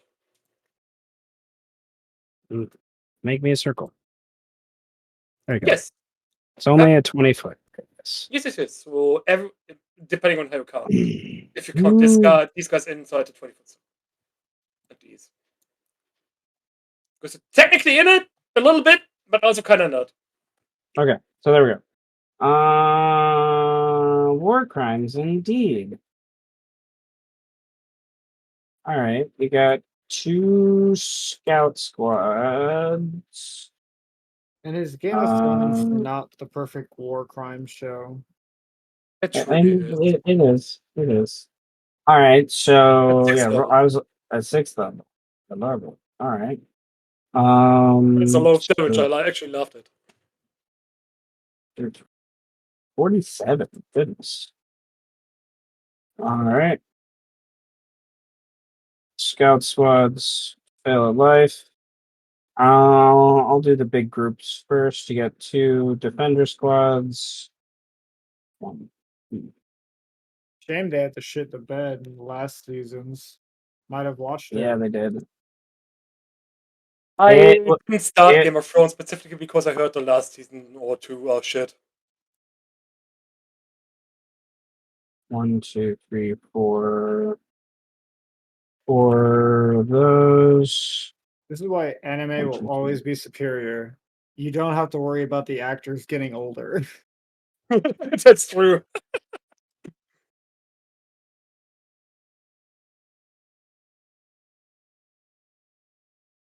And man, I just started watching Frieren, right? And the German names caught me so off guard for a bit. But 2 episodes on it, I'm completely over it. It's so good. Eh. I tried getting into it, but I was like, nah. I'm just asking, why is this show so determined to fucking make me cry? What is going on? Eh. I guess. I don't know. I can't get emotionally attached to those characters. This I sure as doesn't. fuck can. And I did. It's 2 episodes in quite like 4 minutes.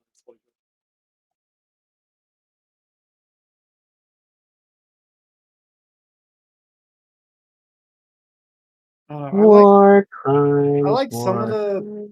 I like some of the. The idea around it. Elves live so long they don't consider the lives of other people. All that well when it comes to age and whatnot. Uh, but I feel like something else could have been done. Not to say that it was not to say that it was bad from what I watched. Only that it wasn't interesting to me. I think it was just a theme for 1 or 2 episodes, because halfway through episode 2, it turned into something else, Like more of the interactions between the different characters. I mean, like, I'm fine with character study, and, like, that's kind of what I would want, but I don't know. I feel like the character study was a bit faster than I would have liked. Like, would have enjoyed more if Frieren actually, you know, took more time to have to consider mortal life and the short lives of others. It felt like it got sped run to me. A Maybe that little part. bit, yeah, but we only saw the tail end of it. You gotta consider Well, they've been yeah, I adventuring mean, together for 10 years, and then I he's just fucking dead, and she's still as young as ever, and she's had a All right. fucking existential crisis about it. You murdered a few, quite a few there. What do you? Is that your turn? No, I keep running away. Okay. and run away. I'll just keep fucking running, like, yeah, fuck it, I'm gonna go here. Hasted action and shit. All right. The dryads are gonna start moving closer to get their entangles ready. Bakken is gonna 1d20 -5. Yep, he's still just. I'm confused. This guy is like, he's gonna order the charge. Let's move forward, move charge. Continue forward. So they dash, kind of get to there, and where are you? All right, he's going to gather the Lapids here. They're gonna half move, come up, another 65, 100, and that. I start moving over there. And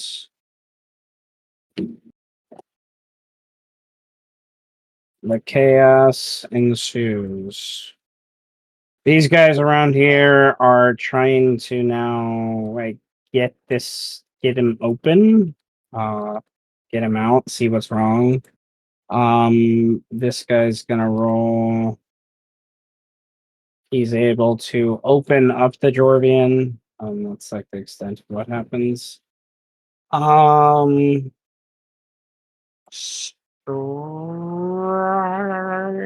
Friends. All right. The back is The back almost kick. the back. All right. Fraction is going to move in a little closer. Get a little closer. And he's going to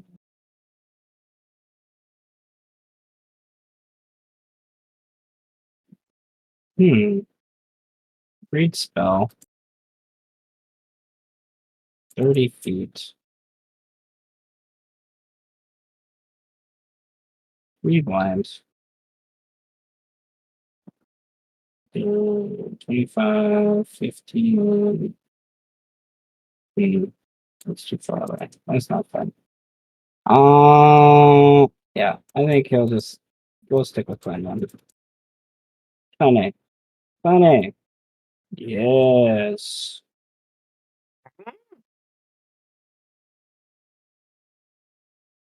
Yeah.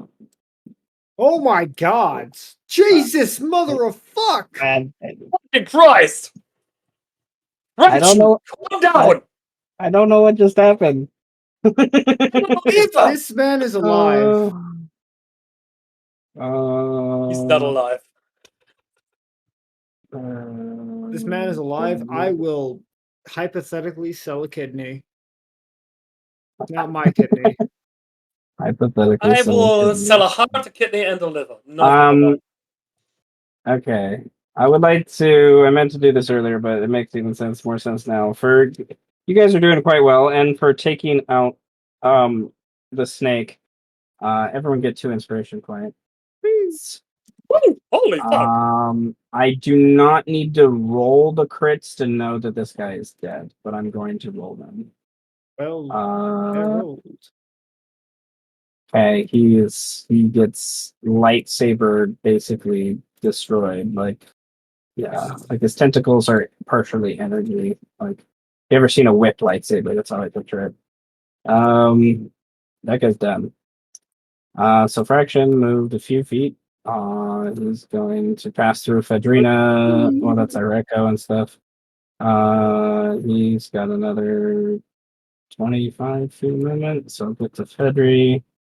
He will bonus action move half his speed over here and strike. What do you Me. do? Well, Strike was stuck between a rock and a hard place at first, but seeing the shell butter and the fucking badass samurai buddies over there now with Althea, he's just gonna run back and help Freddy out. Attack this fucker. He was hoping you'd run the other way. I'm not going to deny. I had a feeling you would fall for that. So let me bite this asshole. A dwarf, a strike, an elf, and a thing walk into a bar. 3 walk Yeah. out. 26, that is. Okay. He still stands. Then what is? Oh, holy shit! Okay. He does not stand any longer. You rip out his chest. You rip his heart out of his chest, we'll You say. rip out his chest. How fucking powerful am I? The front half Uh, of the ribs, that's gone. Now Yeah, I he's didn't dead. pay attention to how many feet I move. Can I still get this guy over there? This fucker.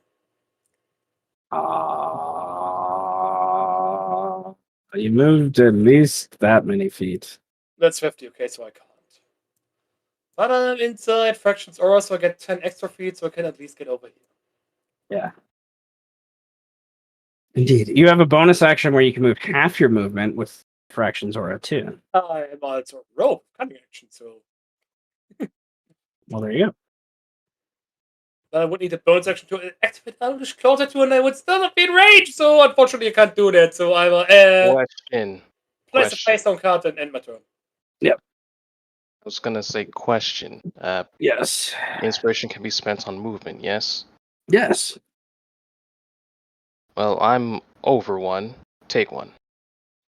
How much movement do I get for it? Oh, Brandy. Considering that he's in that fraction movement, I'm curious as well. 1 will give you 10 movements. 10 movement? That's perfect. Thank you, Francis. I love you. So I Okay. can use a bonus action, use Eldritch Claw Tattoo, and still reach that fucker. With another claw. Boom.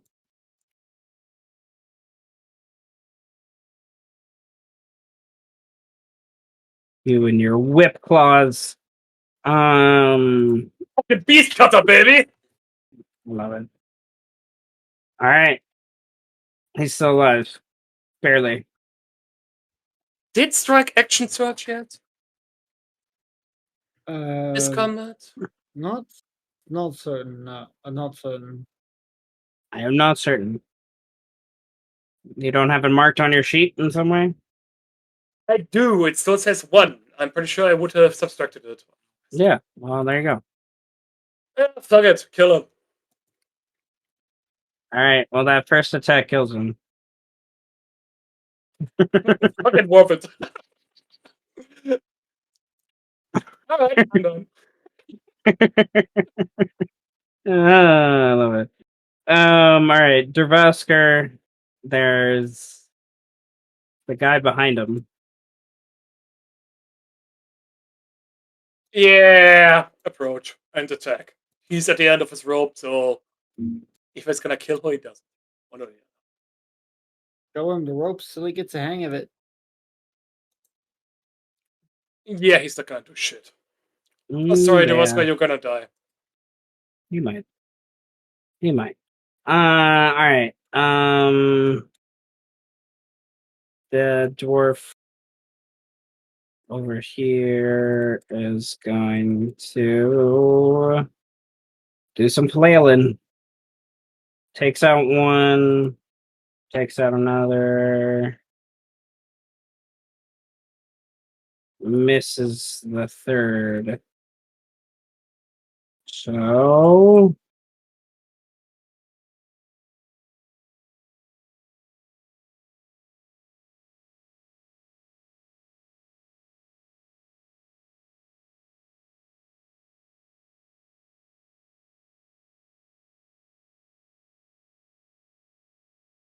okay. I think that guy was my initiative tracker. No, it was the other guy. Never mind. That's him. This guy is going to.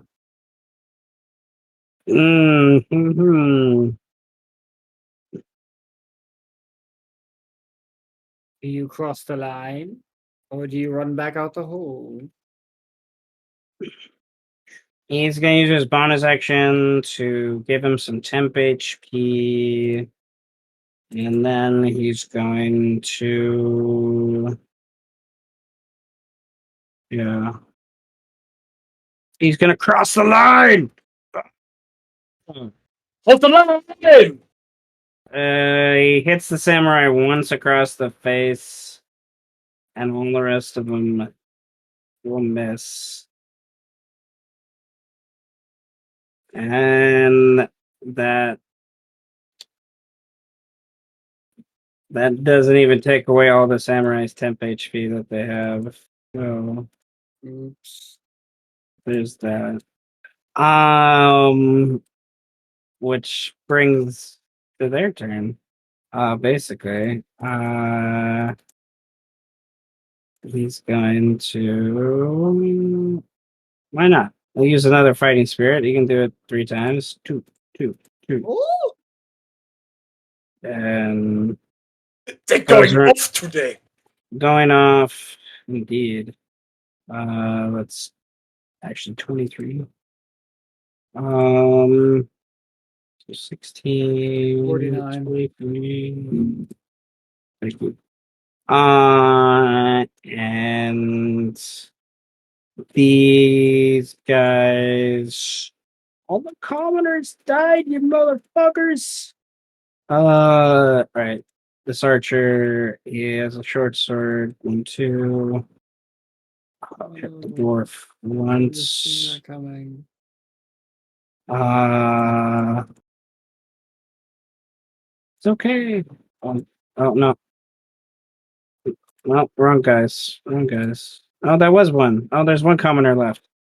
It's right there. He's still alive. Uh,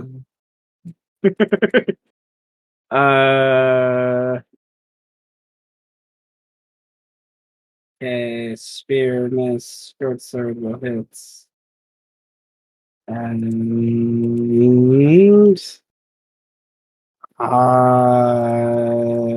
these guys will run down to the other dwarf.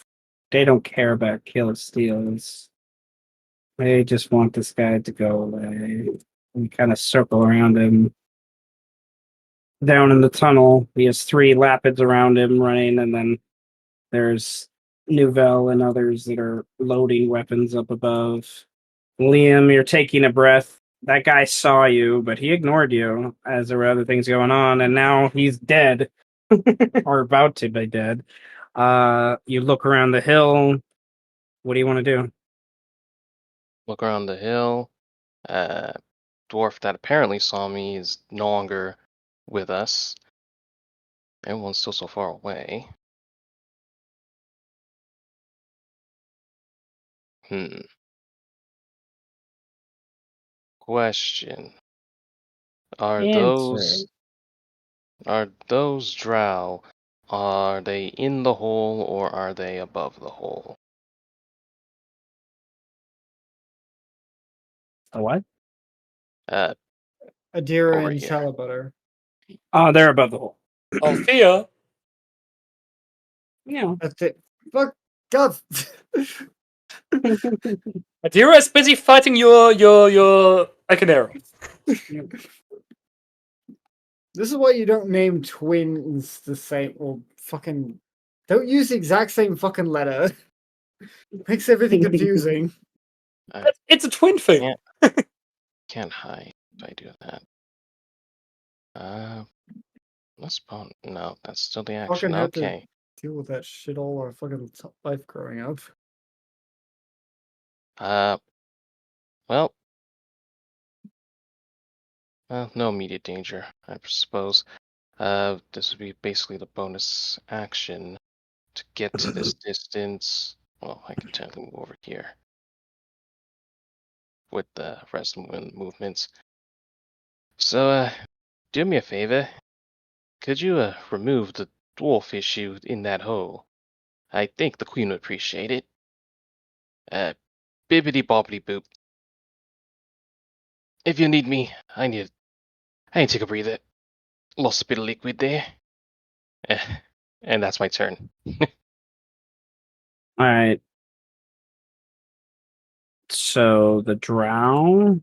Yep. All right. Nouvelle. What? It's dwarven manufacture. That's why I keep missing. She says. I wasn't complaining about your shots. I'm saying kill him faster. Or learn medicine. Boy. Didn't They're, mean to get they're out like that. they're pretty far down in the hall, so she either shoots or she loses around. So she's gonna use the bless to maybe help counteract the cover that's kind of going on here. So she will load 1, 2, 3, and then D4s. 2, 3.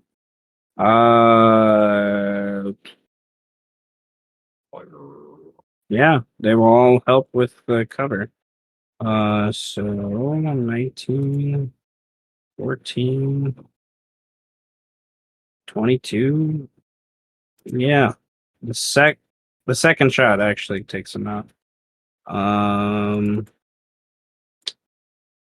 Then falls down in the hole.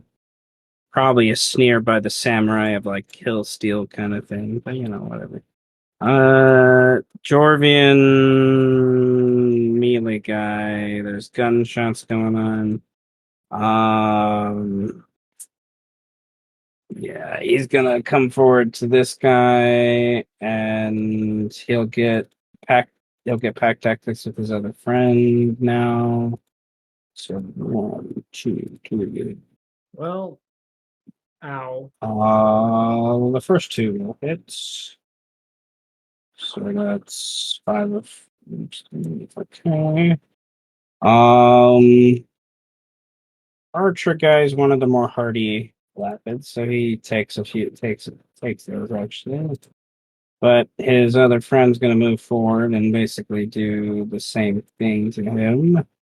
1, 2, What 3. the Oh my goodness. There are a lot of crits tonight. all from you? Uh goodness. 15, 16. Well, like I said, he does have HP. That Lapid took all that, but he's hurting. Um, One of those wasn't the crit roll. yeah. Oh wait, no, never mind. Sorry, I'm blind. All right. This guy, he's engaged with Dervasker. He's going to disengage as a bonus action. He's going to move away from Dervasker to make sure he doesn't have disadvantage on shots. Shoot at Dervasker take Dervasker out. Just Well. disperses. He's just dead. Tabasco's dead. And then range on this. It's supposed to be a line, not a circle. Okay, it's what it is. All right. He's gonna shoot the echo. Ooh, bonus action he doesn't have, so it's jammed. So that's his turn. What the It's fuck? not your turn yet, Strike. What are you doing? I know. I just the measuring thing with the two mouse buttons. Okay. I was like, oh my goodness. How did alright. go on accident? Sorry. And that's cool. So that missed that. All right. Fedrina is gonna move her echo towards him as she moves as well. She's going to use her object interaction to. She needs two hands for that. So nope. Never mind. She's going to. I don't know what that does. It's on my head.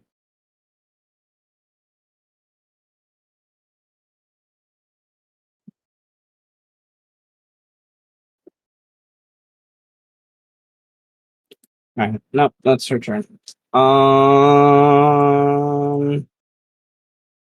No, she'll dash, I guess. Althea, that guy's taken care of. She's gonna climb back over to about there.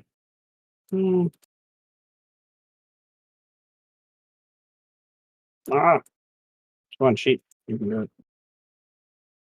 What she got? What she got? What she got? What she got? More fourth levels.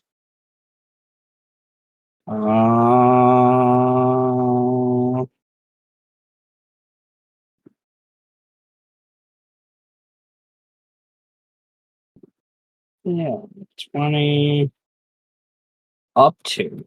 Yeah, nice to be up to. She makes a little tidal wave that just hits the doors. And then you do dexes.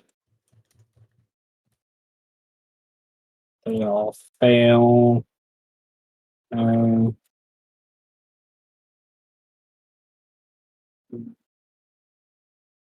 so they take knocked prone. 14. Okay.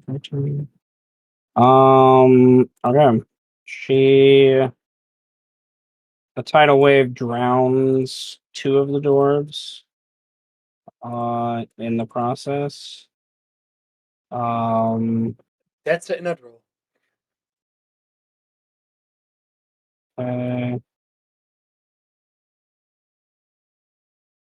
And then that's return. All right. Considering where this combat is, I would like to do one more round to see what happens here, and then we'll jump back to the other one, and we'll do one round, give a chance for Strike and Liam to see what they want to do after that. So because there's only two dwarves standing, so it looks like on this map. So Fraction is going to move over. Fedrina would have had the extra 10 feet anyways. He does his. He's gonna dash right next to this guy to make sure he doesn't escape, kind of thing. Strike. What do you Let's see. do? What does Strike do? Indeed. There's this motherfucker right over there. So I'm just gonna re-rage one more time. And lands here with the instinctive pounce thing.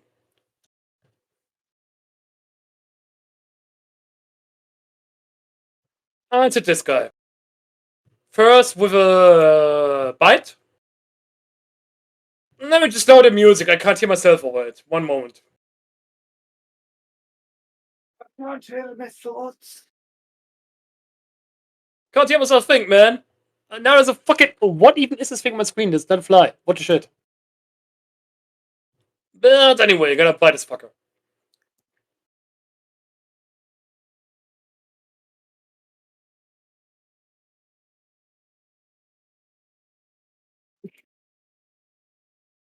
You ever reach a 15 feet? Yes, Eldritch Claw too. Okay. 20 to 32, 34. Okay. Ow. Then, then I will claw him twice. Or once if that is enough. Never gonna need to. So I need another one. Okay. Boom. Yeah, that second claw will take him out. Perfect. And simultaneously, while that's going on the other side of the map, the Lapids encircle the last remaining dwarf and take him out. So, the combat aboard the the back entrance, I should say, of the war here is successful. Well Good. done. Let me move forward. Well done. To your passive perceptions, would let you know both of you have 20 pluses and then give an extra +5 to that passive perception with like NPCs that are now fully pay attention, and many of them Lapids that have those excellent ears. You are able to strike at least gets a passive 31. Yeah. You guys know that there are no dwarves coming in this direction unless the front line falls. If Eros is unsuccessful in holding that line with the group of Lapids and others that are there, then this back entrance would be something to worry about. But seeing that that is not currently happening, that the dwarves have not even pushed into the pinch hold yet, from what you guys can see from probably like a hill you guys run up that gives you a little bit of vantage for those few miles you are away. And that's the other clincher. You are a few miles away, but you do have Fraction, who can teleport you there instantaneously if that's what you would like to do. Also got the time of teleportation. It's as well. Yes, Fraction does have one free teleport a day. So there is those. The top has where Trillo and maybe Sarek will go. I'm not sure. By this point, there are some quote unquote sharpshooters, paratroopers that landed up there. That is closer to Liam and Strike than the front line where Eros is. You could run there within a few minutes. But by the time you got there, who knows what would happen. So yet again, the teleport is probably in your best favor. The question comes then to you two of who would you like to argue with or for, depends on the person you're talking about, as an NPC that either stays or goes with you on this teleport, or whether you stay or go. So Liam and Strike, what would you like to do now that you know that this is pretty well taken care of back here, unless one of the other places fail? I don't think Liam would proceed. He is heavily injured, so to speak. He probably would benefit from a short rest due to the unfortunate blasting he's been getting. To help Strike, I think I can give him my Broom of Flying if he wants that mobility in the air. You never know. Saying no to that. That's fucking awesome. Strike definitely would press onward. I'm pretty sure the drows would as well.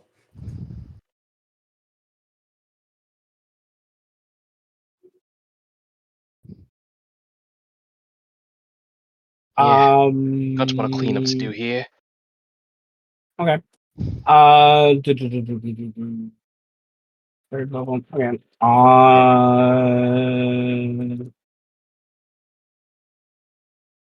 You know, I got this broom from a witch once. A witch, you say? What kind of witch? Eh, you know, a green one. Ugh, that's just a hack, isn't it?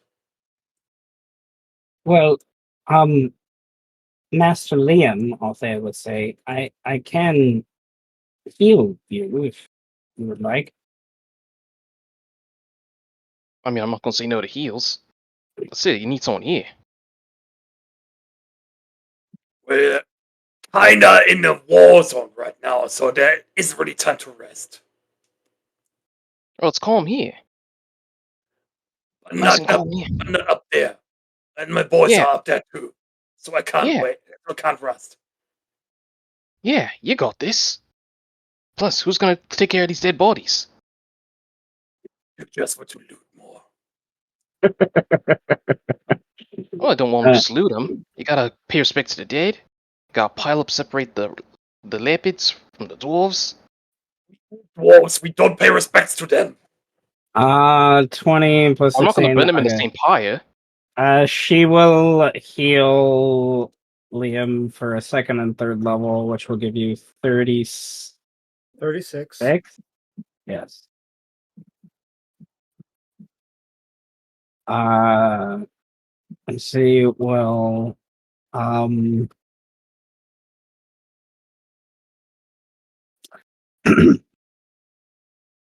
I think, Althea, and by Althea's vote, therefore Fedrina will stay, just because of what the narrative makes sense. I think they will stay with Liam here with the Lapids and help with the burying and the bodies, and some looting. I imagine along the way. Like these guns are expensive. Liam already knows these are very very special things. I will add the extra show thing there for them. So they have a spyglass sight, and they have a modified heavy barrel, um, and they're a +2 weapons. So they are like one of these. I got to do more specific math, but like loose estimation, like one of these is over 2,000 gold.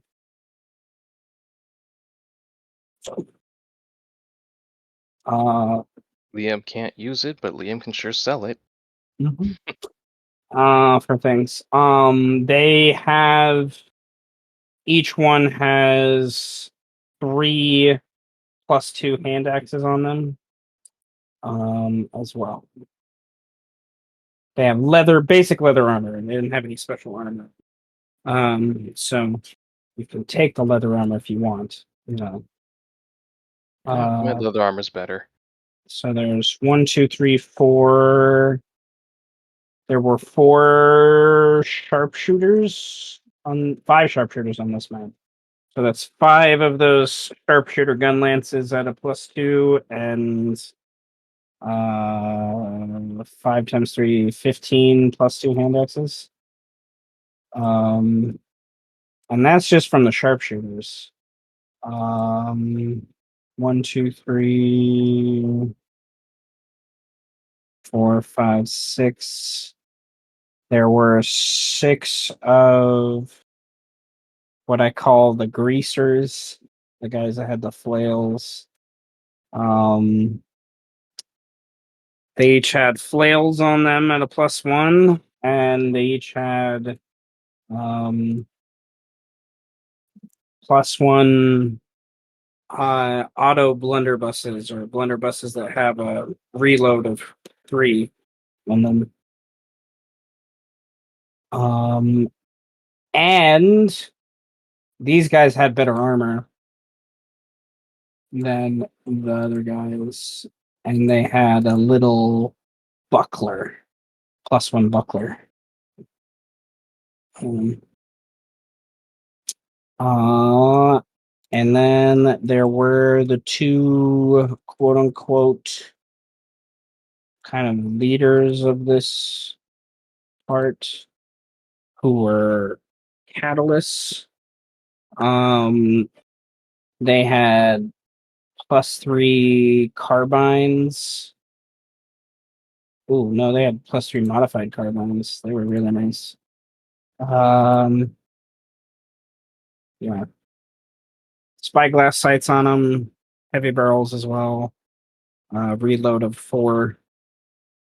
Really nice two-handed weapons, which I think rogues can use carbines. Rogues can use carbines, I'm pretty sure. I No, mean, unless you want to change that. No, it's in my rules, isn't it?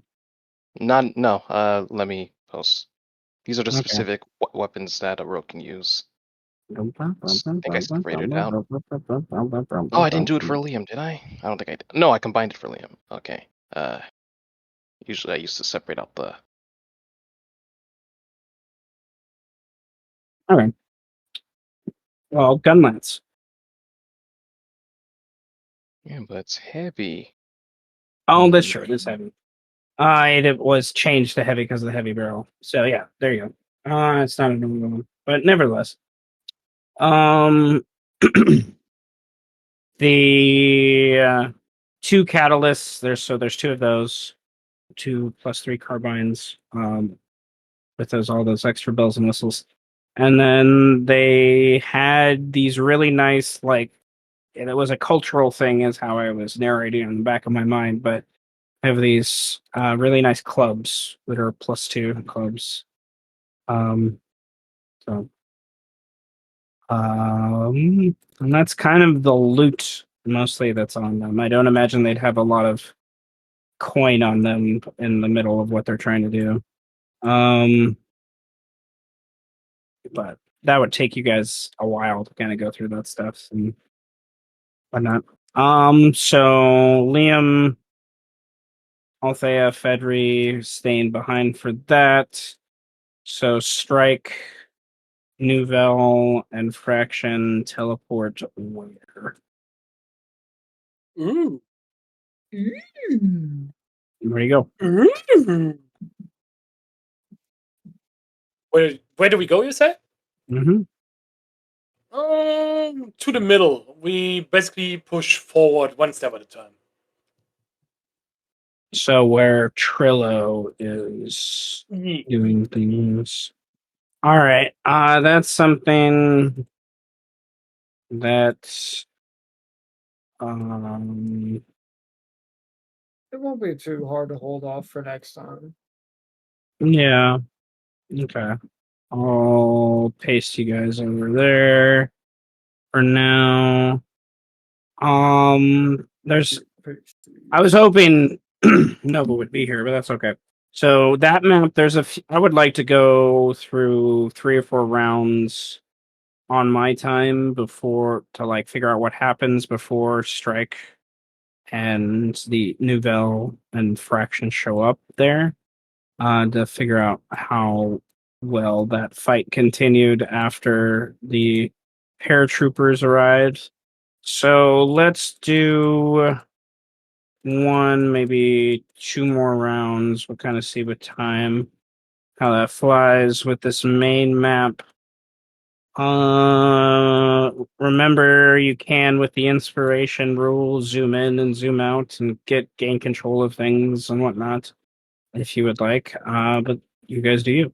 Nevertheless, Eros, the Lapids here are not doing as well, but you're not losing ground exactly yet. So, what does Eros want to do?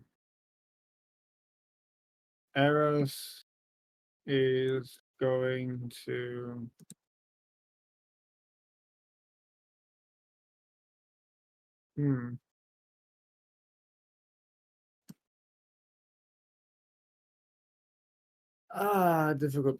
difficult decision, all things considered. Okay. Okay.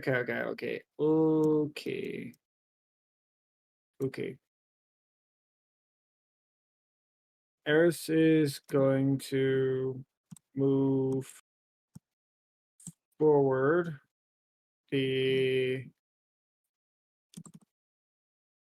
50 feet towards here. And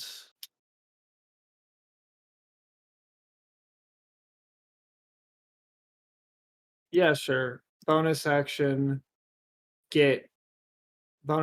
dash to get right up in the jaguar's face. And then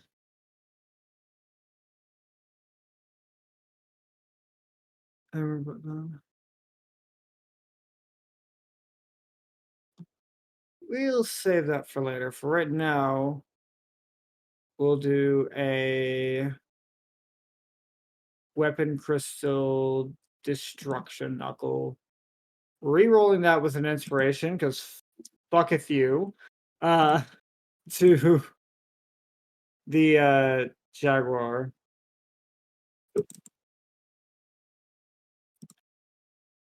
Okay.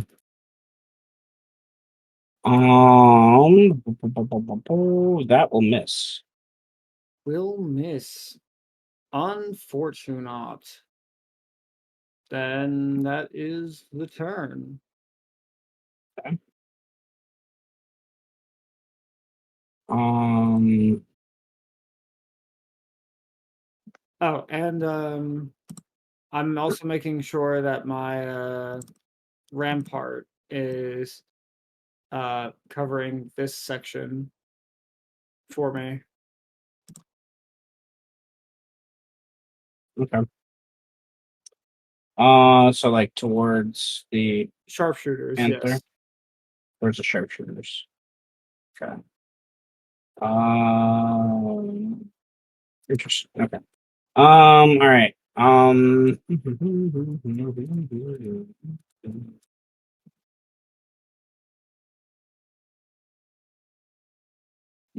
There you are.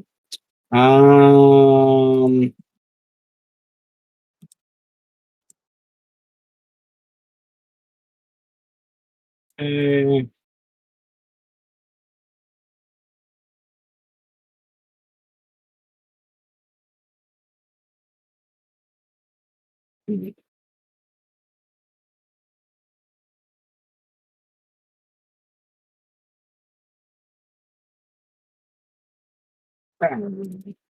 all right.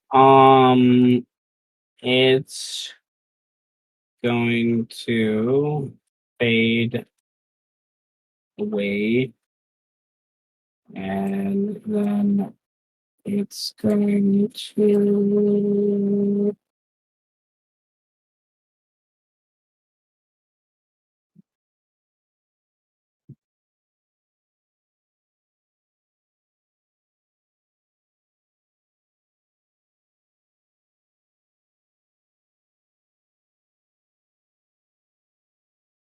All right.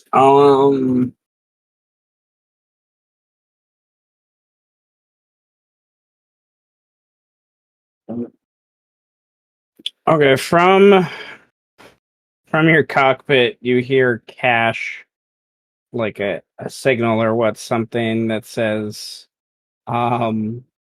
sentenced. You're not quite sure what that means.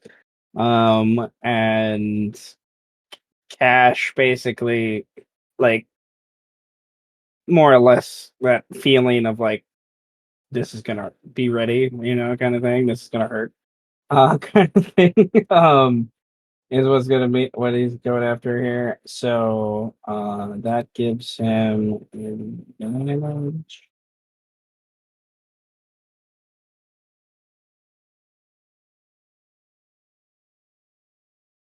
And then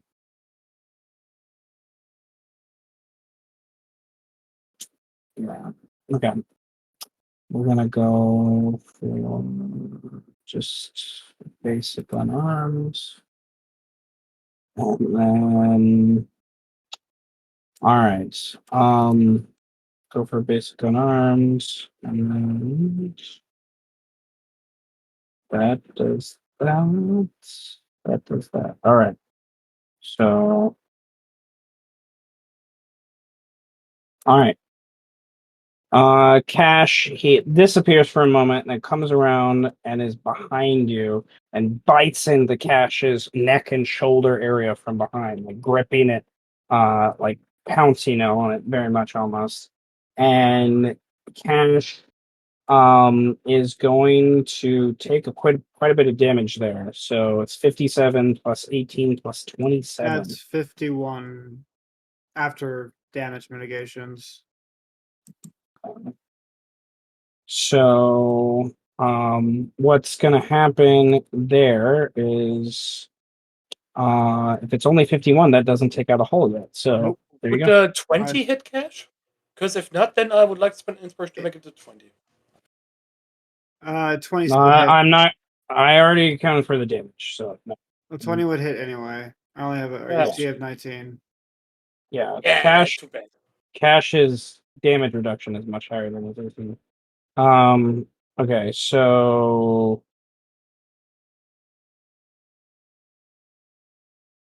Okay, so your hull took 51 damage. Yes, I still have 9 from left. Okay. That is its action and bonus action. Cerulean is gonna run forward. The area is getting more clear. He sees Horde fighting the guy. He's not worried about Horde by any means. And he's going to let's see. Yeah, he is in range, so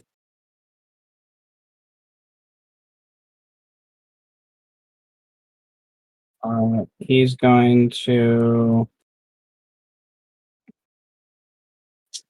yeah, on those three, he's gonna do another fireball. He'll spend we'll use it at a third level, save some higher levels just in case.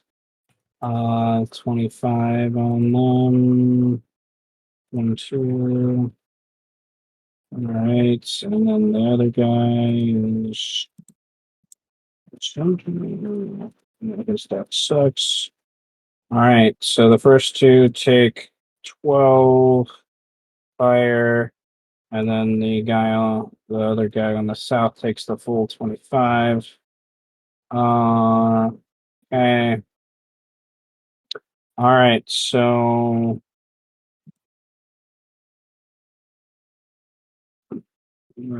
all right, so it is my group of guys.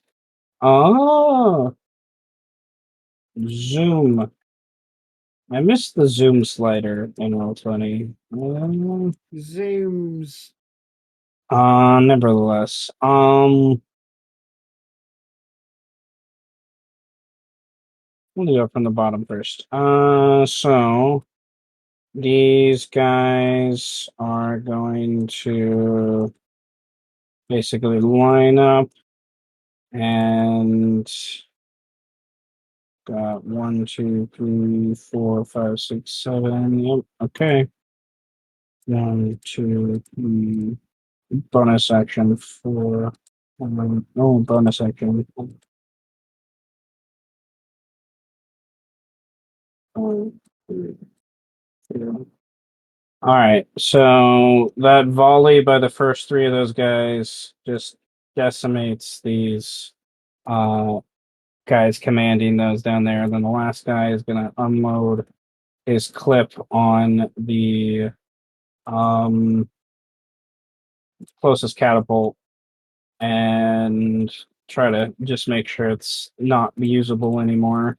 He doesn't quite succeed at that idea for now, but that's okay. All right. Feature reference. I'm not gonna do that as much. But that's okay. So the satyrs are eating grass. They're not moving until things get closer. They're chaotic neutral creatures. So yeah, kind of like I don't want to die, kind of thing. But no, never mind. Oop, I don't want to do that. No, it's not really. Thank you. All right, get those out of the way. All right, the rest of these guys up here. Yeah, these guys are going to run and dash Yeah. down south. These guys get away from cash kind of thing. But these 4 sharpshooters, they're gonna see if they can actually hurt cash. So 20. Nope. I'm gonna turn off all the extra stuff. I 1, 2, mean, 3, even 4.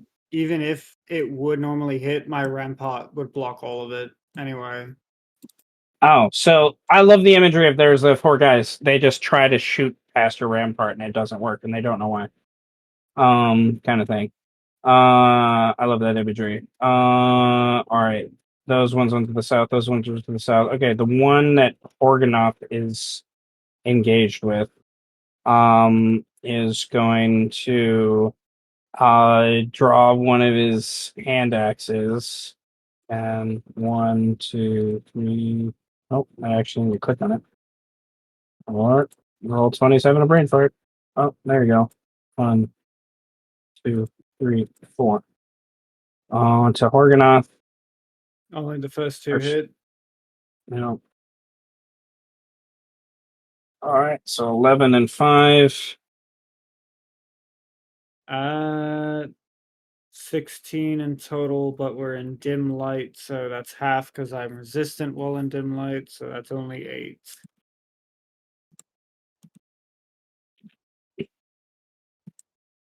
All Thank right, you, Mirage. Okay. they're still in that group. All right, Horganoth, what do you do? Okay, Hog is going to.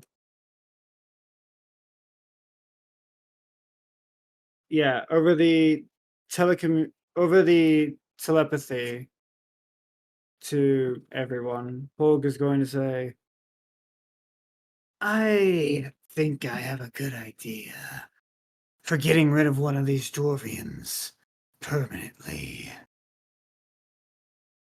Are you going to feeble mind them? I have no idea what the fuck just came out of your telepathic mouth, but no.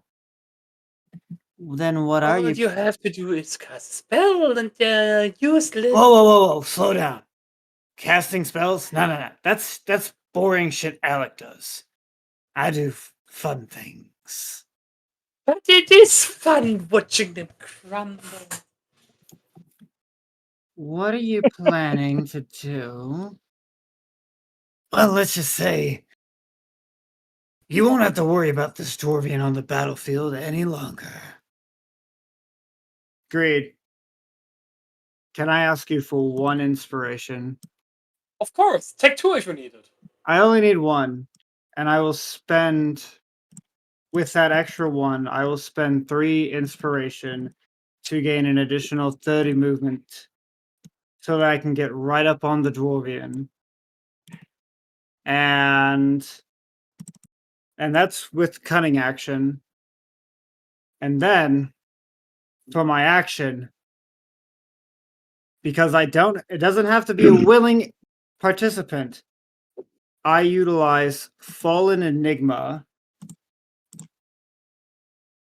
and spend half that's my hit cruel. points to teleport both Porg and the Dwarvian to the abyss. No, to the astral plane. No, yeah, to the abyss.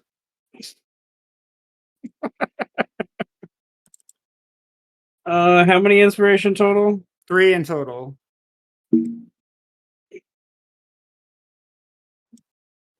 Again, if you need more, I have 4 more to give. I only needed enough for the movement speed.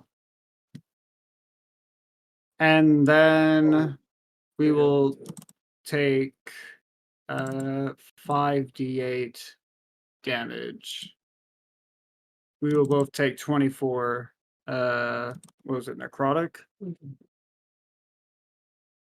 No, Yeah. it's just 20. Well, it doesn't say necrotic, but 24 damage. Well, 24 unavoidable. True So- damage, essentially. So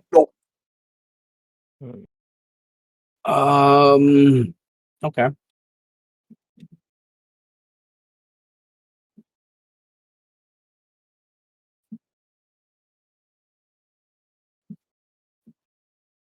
Um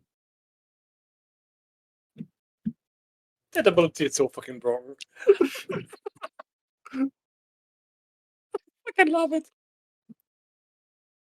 This is what happens when you just let, demonic entities inside of you. I would like you to roll a 1d 1000. 1 You What the 1000. fuck? 1000.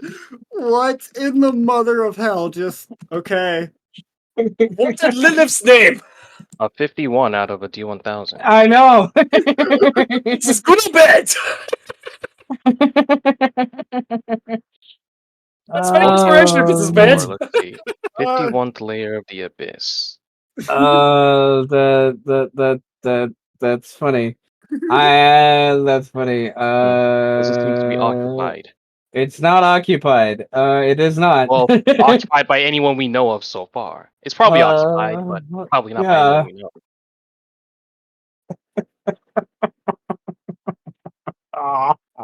we know. And you're wondering why these dwarves hate casters, guys. I'm just saying. It's not even a caster. And we begin Horton's bizarre adventure into the abyss once again. All right. Yeah, for like one turn. Which one is this? Part 3? Okay. Nah, I think we're in part 4. This is like the post buff art style. Okay. Lapid's running. Quickling is like, can I go home now? Um. I was missing one hit die. I haven't. Oh, I remember why I'm missing one hit die. That's why. Okay. This guy. I remember.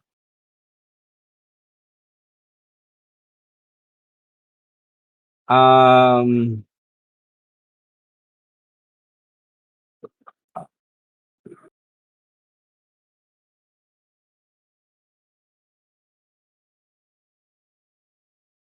Okay.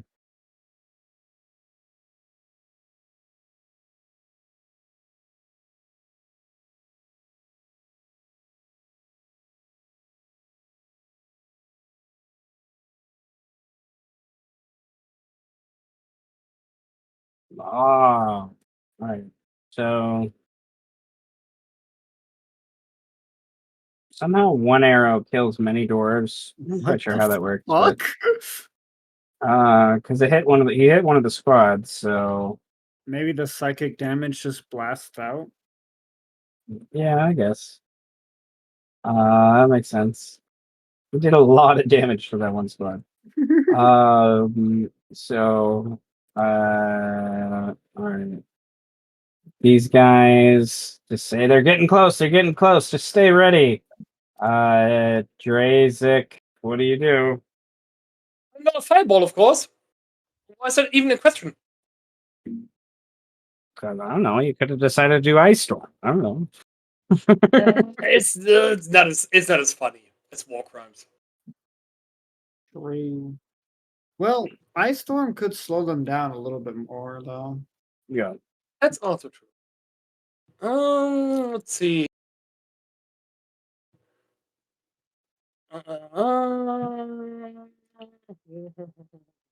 It's less damage, but it could indeed slow them down. Anyone have the 20-foot radius thing? I mean, Already?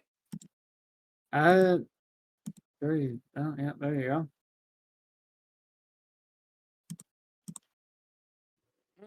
A little bit higher, we can hit all the little guys.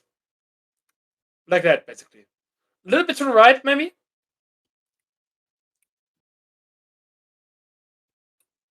Perfect. So let's use Ice Storm there.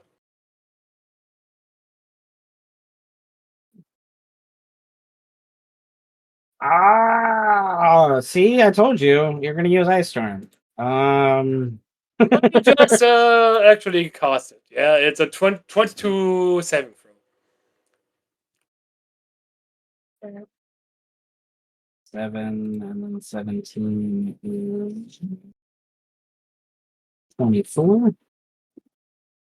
Total if they fail.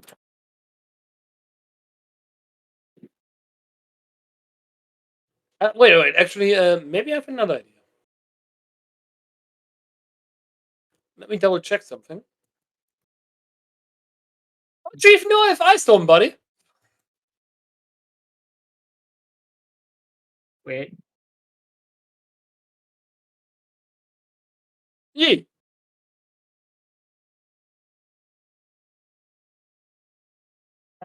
Circle of Death selected. Too bad. So no, it is. It will be Ice Storm. What's to say? I'm already rolling damage, man. Oh my goodness. They failed life. They also. I'm just thinking of like all the grudges that are gonna haunt this character for the next 1,000 years from all the dwarf families. They're gonna just Yeah, like he's a whatever hobgoblin. He hot doesn't care. what that doesn't mean that's not gonna happen though, is my point. Then he's just gonna fireball and Ice Storm those guys too. You know, like my point is that's good. Whatever happens, they're still gonna be mad. Like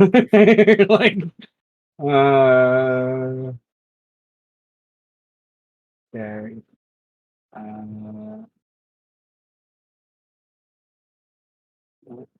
Hold on.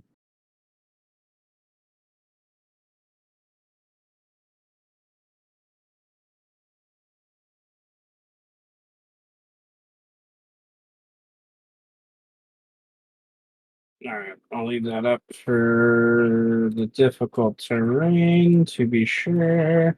Oh, the squads.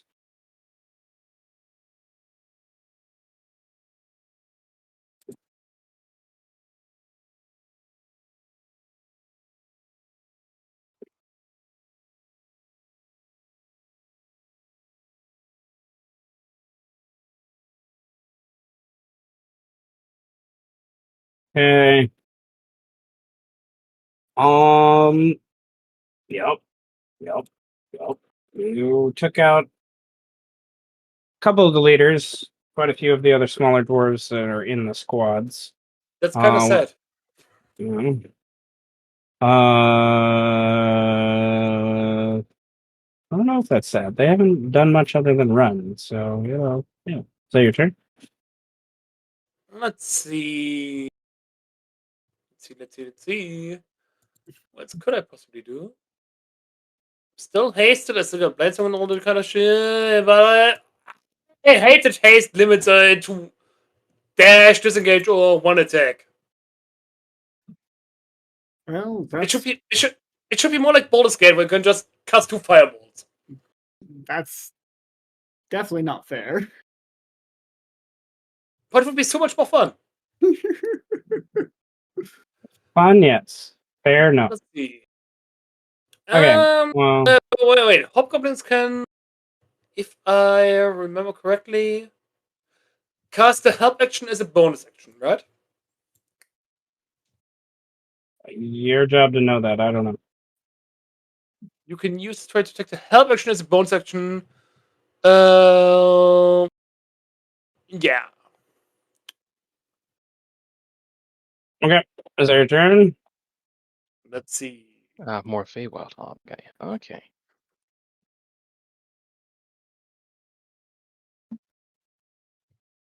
Not as I thought with 30 feet, unfortunately. So, yeah, that's my turn. I'm just gonna run away for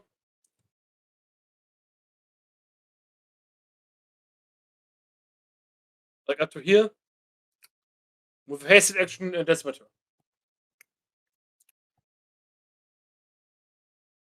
Okay. The dwarves, with the snake, are able to get the snake open from its like mouth area. Basically, there's one of the experts that can help with that, and then the other dwarves all kind of work together as that part of this turn to get the pilot guy out. And then there's like a group of doors all around, like more than almost 40 doors all around this one guy, like trying to make sure he's okay. And he is feeble-minded, so there's that. They don't quite understand, but there's starting to be murmurs of spells and magic and other things that are kind of going on, right? So this guy is going to take his little group of people, and they run, get to the hole, basically. Get to the hole. All right. Got to do that. All right, so let's see here. All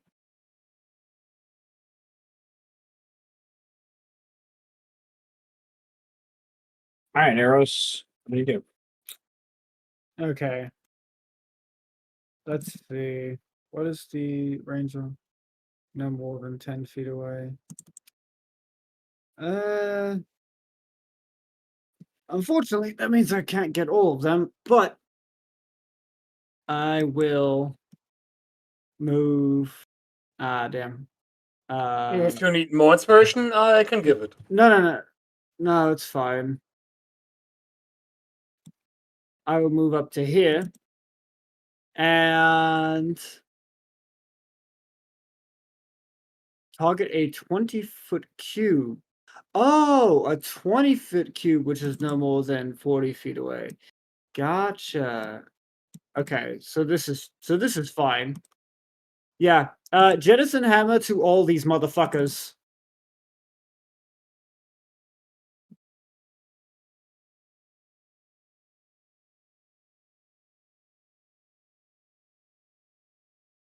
No. Target at 20 figures. Increase the time must make con save. A failed save, they're pushed away 6 to 8, and they take a shit ton of thunder damage. If the target, like, it'd be a cube that basically comes from you, but yeah, is not prone. Okay, that's gonna happen. So DC 19 con saves. 1, 2, 3, 4. All right, one passes. Damn, 19. I guess my FB is just a 1 then.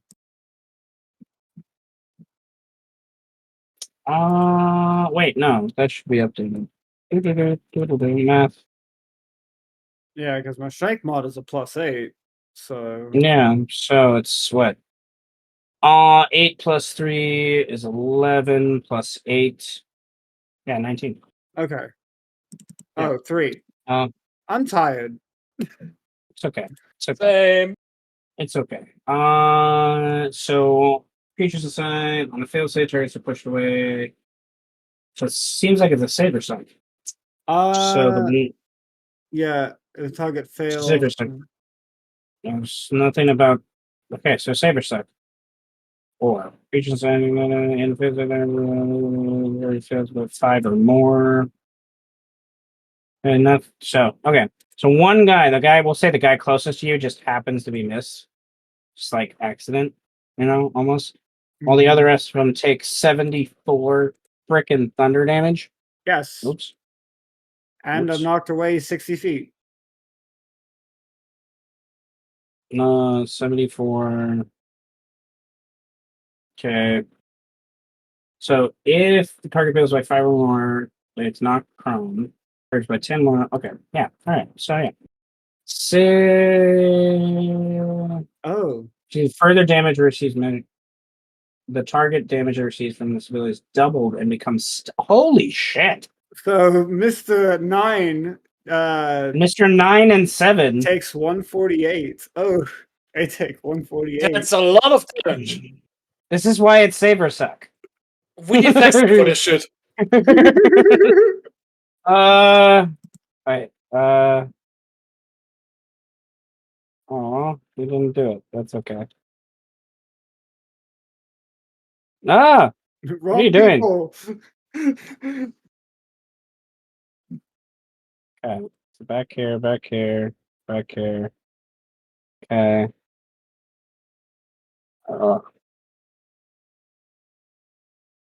I like to imagine those two who fail to save, like, are atomized. Yes. Like they look like the fucking the woman in The Boys who dies in the first episode by getting ran through. Just gore Mm. everywhere. Okay.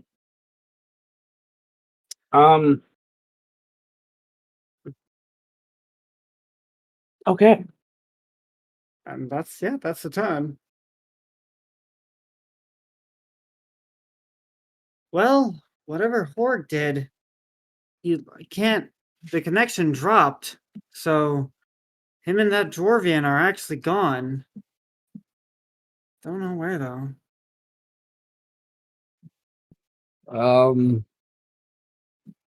Yeah. Yeah. Take that off initiative for now. Cerulean is doing things and oh, there's one guy over there, I guess you could do something with.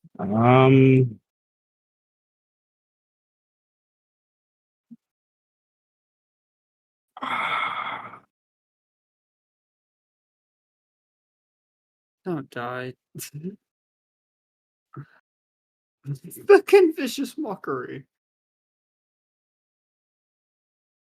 Yep. That's not a lot. It never is. Yep. Yep. You know what? Inspiration, fuck you. Too Reroll. late.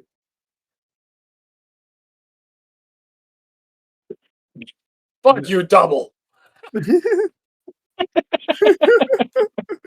Okay, there we go. Okay.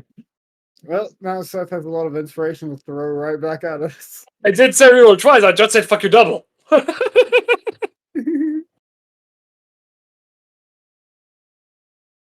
Okay.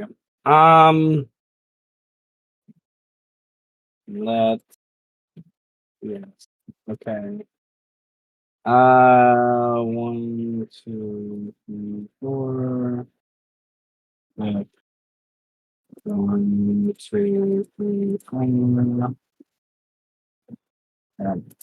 All right. So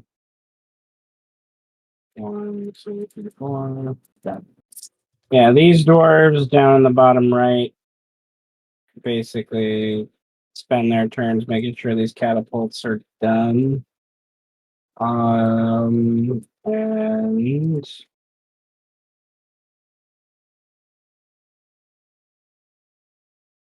these guys over here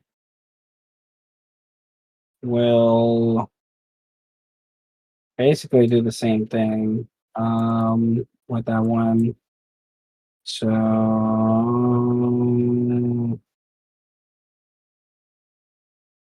take out some civilians. Take out some civilians. Take out yeah. Okay. So they pretty much take out this group down here, is what those four do. And then the two near cash plus that one guy here. Um, yeah.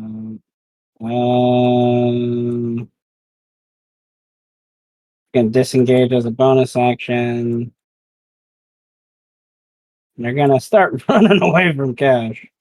Because there's a kill me not there anymore, and they don't know what the fuck's going on. So, oops, oops, He disappeared, but not like he normally does. What the fuck? yeah. So the accounts for some of this and um.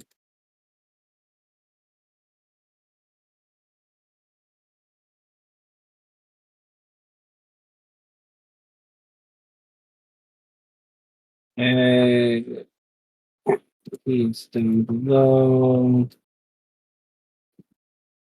so he gets away.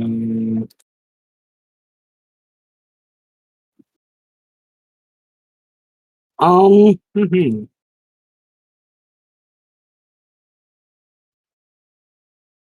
Okay. Yeah. Oh.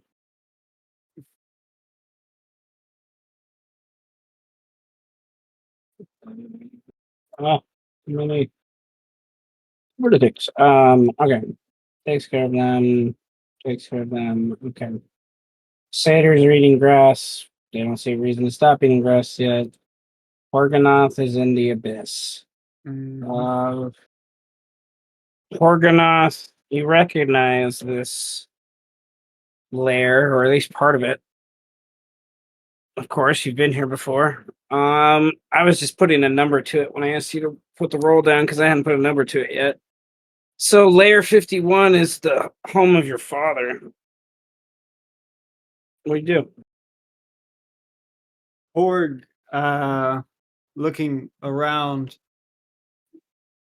is going to, just take in all the darkness as he says to the Dwarvian, you know, if there's one thing that I have learned from Malik, it's this: mortal beings don't survive in the abyss for very long. You might be able to absorb magic with that thing. Eros told me that much. But I know there's no way you're getting out of this place alive. I don't even need to lift a finger. So, have fun. Hope you choke on a dick and die. Oh, wait, you will.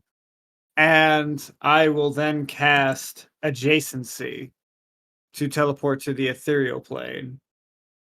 What are you doing? Hmm. Uh. Well, I don't know cosmology in this world. I can only move up to 150 feet away, but that's more than enough to essentially be in some random place in the abyss, essentially. I'd imagine. Even if it's so close to Gilcrin's lair, former home, former lair.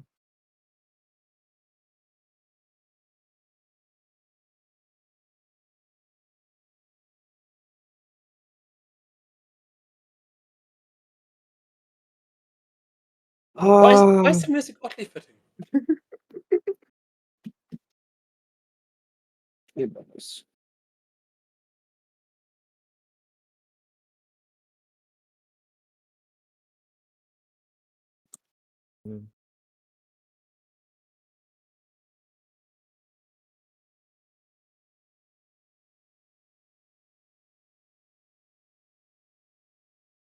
Organoth, you always make my brain like, what?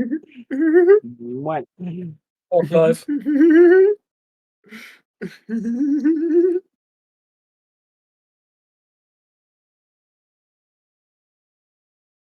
I mean, hey, that's the Dwarvian we'd never have to worry about again. You don't know that. Foreseeable future, at least.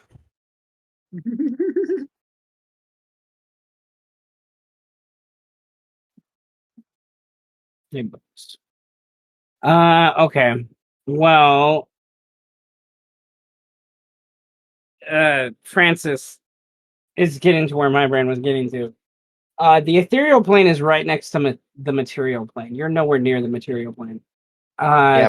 And so I was like, I don't know your No. cosmology set, so it's up to you. You are unable to teleport to the ethereal in your current position. There's like a little. It just doesn't work. Aw. That's unfortunate. Mm-hmm.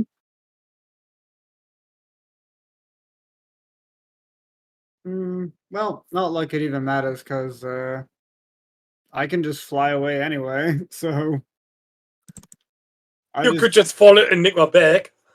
No, I need a 10 hit die to do that.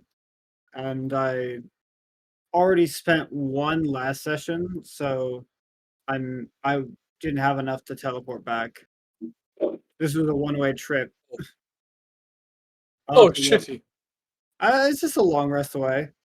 But yeah, Horde will then just cutting action fly into the air 80 feet.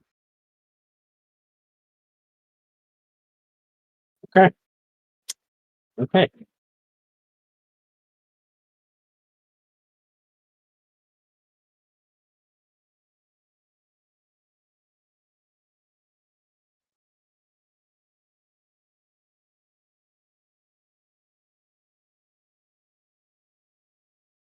Um.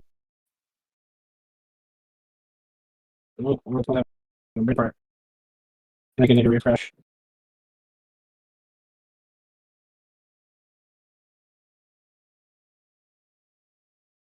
Oh, funny. There. I got some deep screens over again. Okay, well, I did some cursory kind of investigations because something I wasn't immediately thinking about today was without divine help, can you even live in the abyss if you're not from the abyss? Like, kind of thing, you know? Is it like free layer or other kind of thing? From pre-established from the one-shots, when we had to deal with Gilcrin, wasn't it that Horgonaut was going back and forth in there again and again and again and again and again and again and again and again Yeah, to because he seed was it? born in the abyss. And then there was the fact that we thought the abyss was going to collapse in on itself, hence we had to have emergency leaving. But since that's still here, well, pretty much what I'm saying is Horgonaut may have a chance. Horde should be fine because he was literally born in the abyss. He is a demon. Are you there? Hello? Yes, Seth, are you you there? there? You there? You were roboting for a second. Oh, yeah. The wind affects the internet sometimes around my house, so Makes sense. it's been pretty windy. But it looks like it's back up and running. I also had a bunch of sheets open, so you know. So Okay, yeah. So, yeah, but the pilot is not very much not from the abyss. exactly. Org is fine. He's literally a demon Oh. born in the abyss. But the pilot, nah. All right, that's what that con save was for, and then I also wanted to roll a sanity save. Okay, sanity save is The better fine. question is, if you die in the abyss, do you die a proper true death based off of the wills of the abyss? Well, if your soul is If already in the Horgonaut abyss, does, yeah. Well, yeah. Horgonath is half demon too, so. Well, he's not half demon. He's yeah. Horgonath is Horgonath. Org, he's special. Horgonath is Horgonath. We don't know what he is anymore. Like, the pilot is the bigger question at hand. Like, Horde, he's fine. Like, yeah, if he died, I'd say because you're in the abyss, like Ikenaro's soul siphoning works on the material plane. Outside the material plane, I don't think it works to the same extent. Like a But soul. no, non. Beside that, does a non-planar visitor, well, more like, does a planar visitor wants to die on the abyss? I feel like there's consequences for dying on the abyss if you don't belong Probably, there. probably, more than likely. Like, I would imagine your soul Okay, would be trapped there, and then the I'm demons gonna could kill them. roll. Favorite. It only. Ooh, he got worse too. We got about the same. Yeah, you fly away, and there's some sort of reaction happening from inside. Like the creature is there's sort of a ground, but then it disperses and flies. This is something you were used to in investigating and finding this plane of existence. Is like it. He in the fight, Gilkin kind of controlled some of that. Like there are pieces that are just floating around in like space and here and there. So it like gets inverted and they get like shoved away from you in the same process and are starting to spin on one of these rocks. And this thing doesn't have a fly speed. So there's that. Um and then the shroud of darkness that encompasses this, which is something that teeters on the edges of the astral plane, I imagine in some ways with how I have imagined it. Uh envelops around Kilney and goes inside and all of the like I'll bring him back to this later. All of his like light up blue areas there get like absorbed in darkness and the darkness like finds a way to penetrate inside. And then as you're flying away, the last thing you hear is the scream from whatever thing is inside it, like getting taken over by this darkness. And that's how Um, Gilkern managed to cheat death. He had a soul brought to him. yeah, the you have thwarted the current predicament, but you have given the abyss a very strong magical item in the process. That will become tainted and turn into something other than what it is. And Uh, that's for later things to worry about. Like everything Horde does is what's going on right now. I know, Okay. I know, I know, I know. Um, Sweet, glorious Jesus. Okay. What's gonna happen there? Okay, we're gonna wait. We'll wait until they're.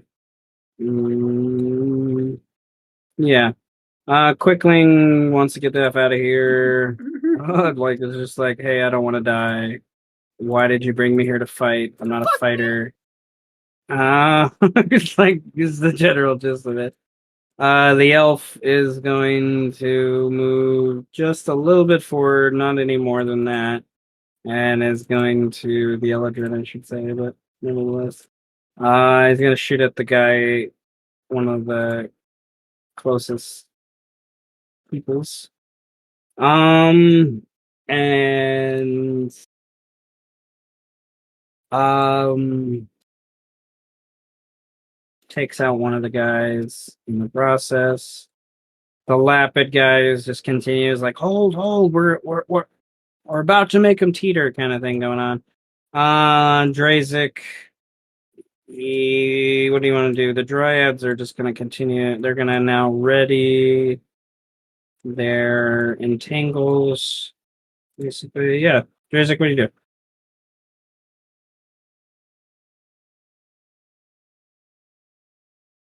Great. Rod, Did you fall asleep again? thou muted.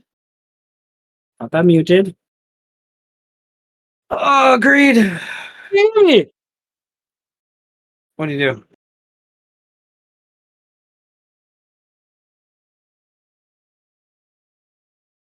Great.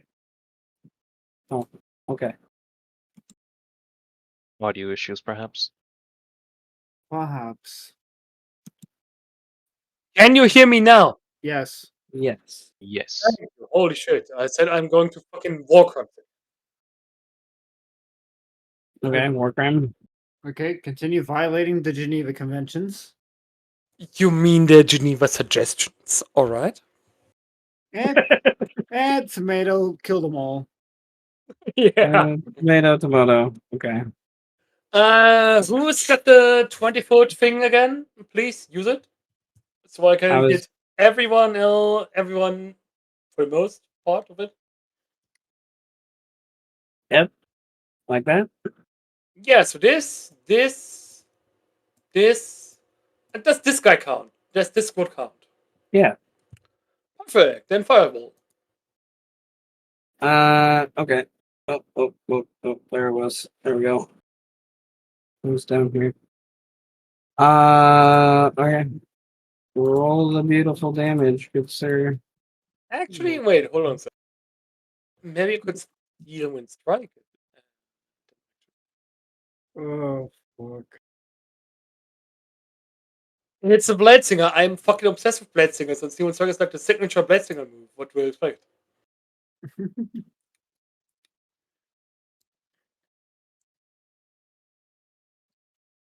Man. Yeah, what are you doing? I'm moving here. And I can hit all 5 of them with that, actually. So, very nice. He's still when striking.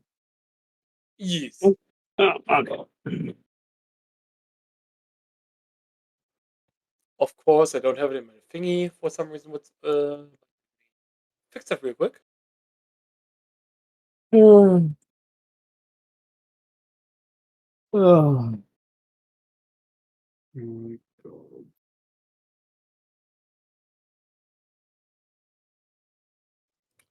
Um, it's going to be a plus 14. So, I'm just going to roll 5d20 and you just add a 14 to that.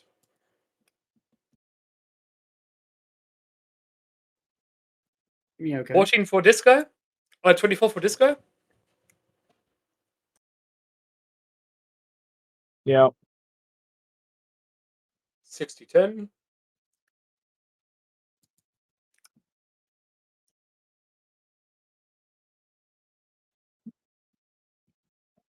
Uh, Yeah, 33 for this guy. Well, the lowest you rolled was a 24. So I They all suppose the better they question. all hits and they all hits. Perfection. Perfection. It doesn't really any of those guys in range. It's gonna hit. That's fucking awful. Then this guy.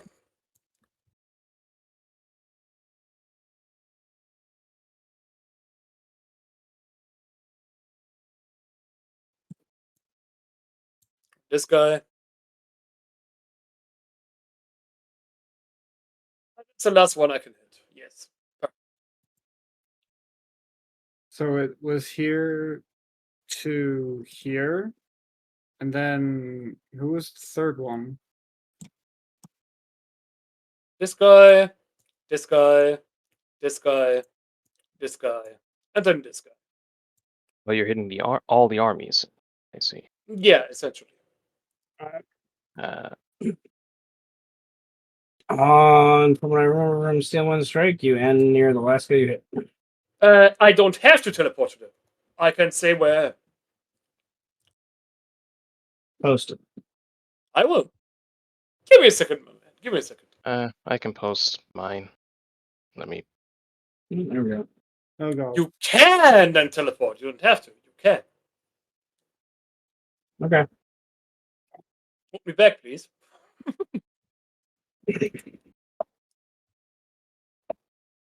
I don't remember where you were, so there you go. It's fine. It's pretty much where it was, so I'm just gonna run one away further. Bye bye.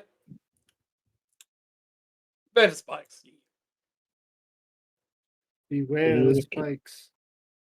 But you can't run through the spikes. Behind the spikes.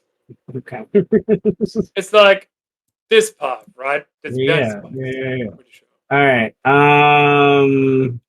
With haste, I can. Okay. Um. There is a loud horn that gets blown from this group back here, echoing across the battlefield. The guys that just got fireballed kind of yell in response to that. And these guys up here are going to basically start to funnel into the whole situation. I think, yeah.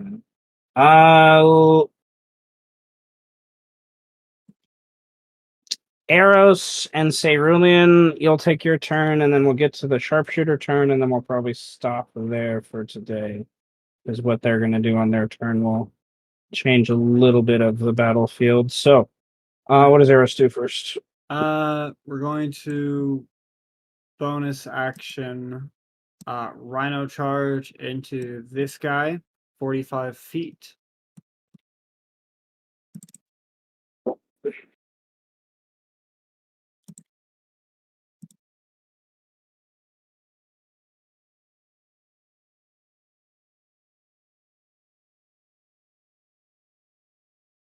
Dex save fails horribly.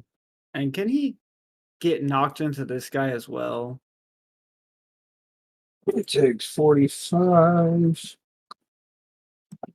That's not 45.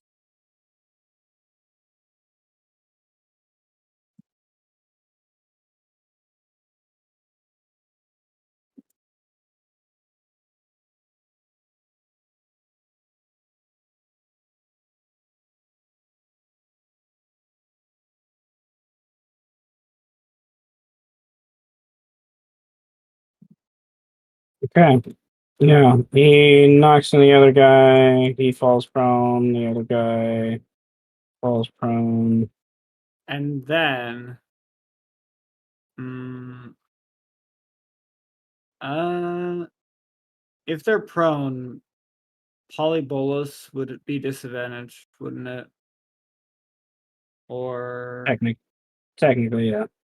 okay, then not gonna aim it at them. Instead, gonna polybolus this sharpshooter over here. Yeah. 27, I believe, hits. Oh yeah. And so he will take 26 points of damage. Okay. Takes it. Um. I have Okay. 5 feet of movement left, and I move forward, and that's it. All right. Um.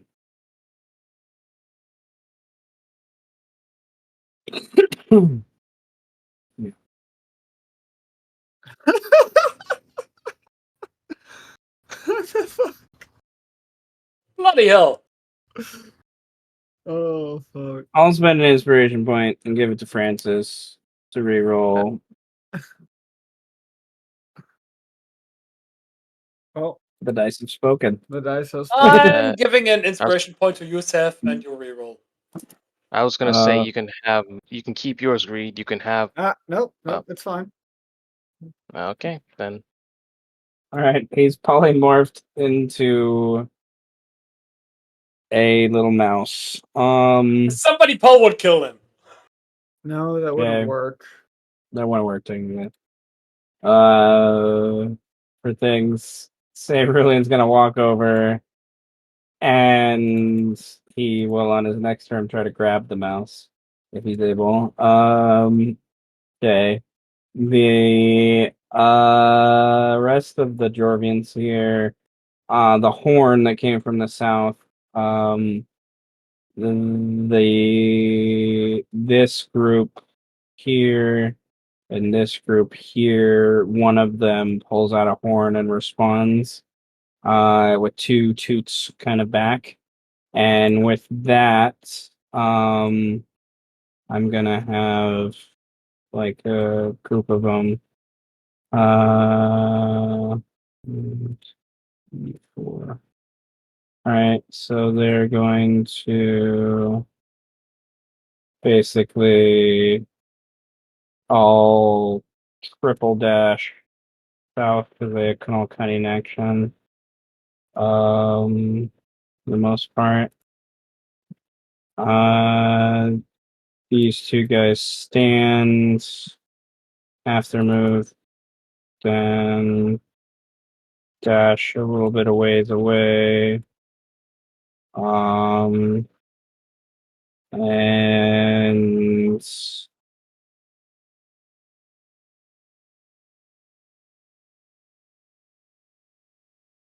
yeah. Okay. Once the horn comes and once these guys here are more clearly seen by the rest of the army has come to the realization that this might be as much as they can do for right now, and they are not going to risk more lives that have already been lost by continuing this charge, especially when they don't have their Jorvians to assist them. So there's a definite, obvious, like, retreat about face that's in the process here, which you guys can respond to in more capacity next time. I imagine you guys, both my groups are kind of like, don't run away from me. I want to hug and kill you more. So, Oh lordy lord! I mean, I got range up to uh, 600 feet. yeah, well, indeed. For I got things. strike, a druid, and a wizard, so I'll be fine. So I would like, however, for each of you, you can pick whatever character you want to roll for this. I know for those of you who are playing more than one, I would like a survival check with advantage. Advantage because you have people around you that are making comments and things on this stuff. But yes, survival or insight, your choice with advantage. I prefer insight. Oh, hello. How are we? We're doing great. That's what we're doing. So each of you, survival or insight. 1 second, since strike swing is already done. Inside with Drake. Is this the PC's rolling Yeah, survival or insight? PCs. Yeah. Okay. So Doesn't really matter for actually. Well, if strike can roll as well, then I would roll for strike. Depends on what it does. I said you pick the one that you wanted to roll with. Oh, strike then. Okay.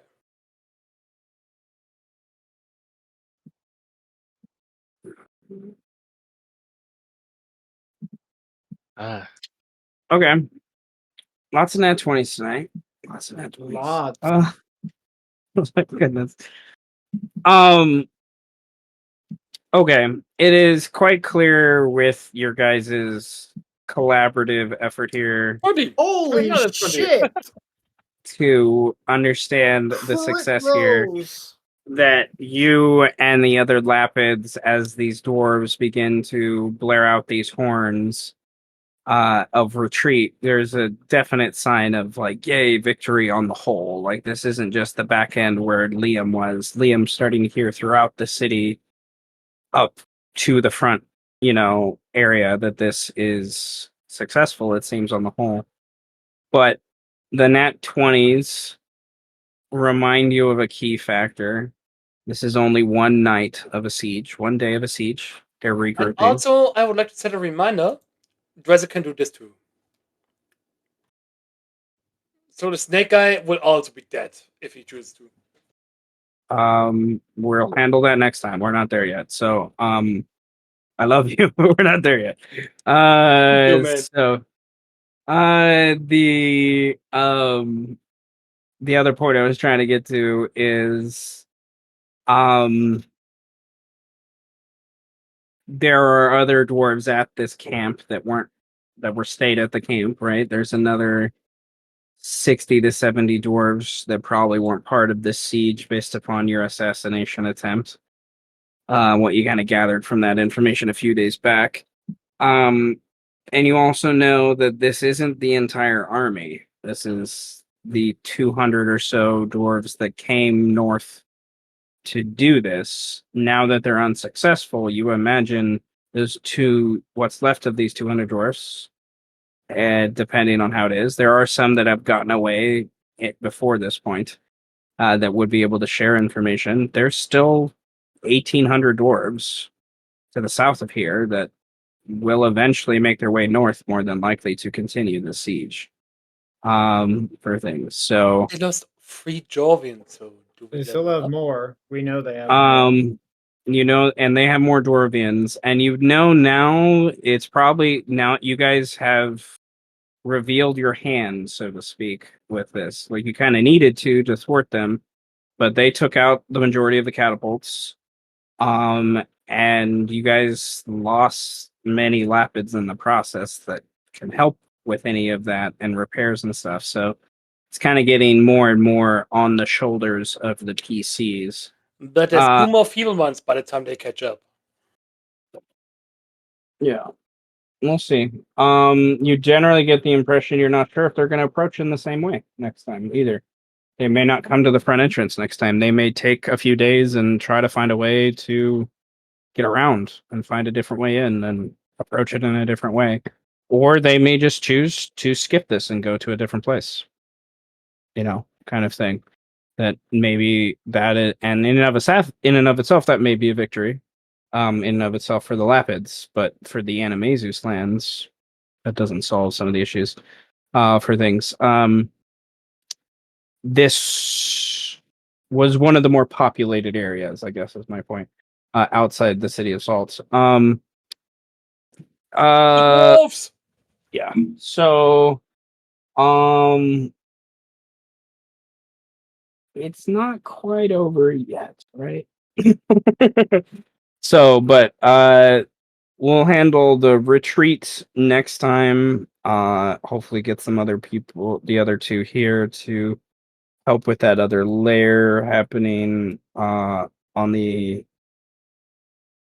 top. There's still that possibility that a squad of dwarves could find their way into the city and cause some chaos in the process. So from that other from the top perspective, where Trillo and Strike and not Liam, Strike and Nouvelle and Fraction and stuff are going.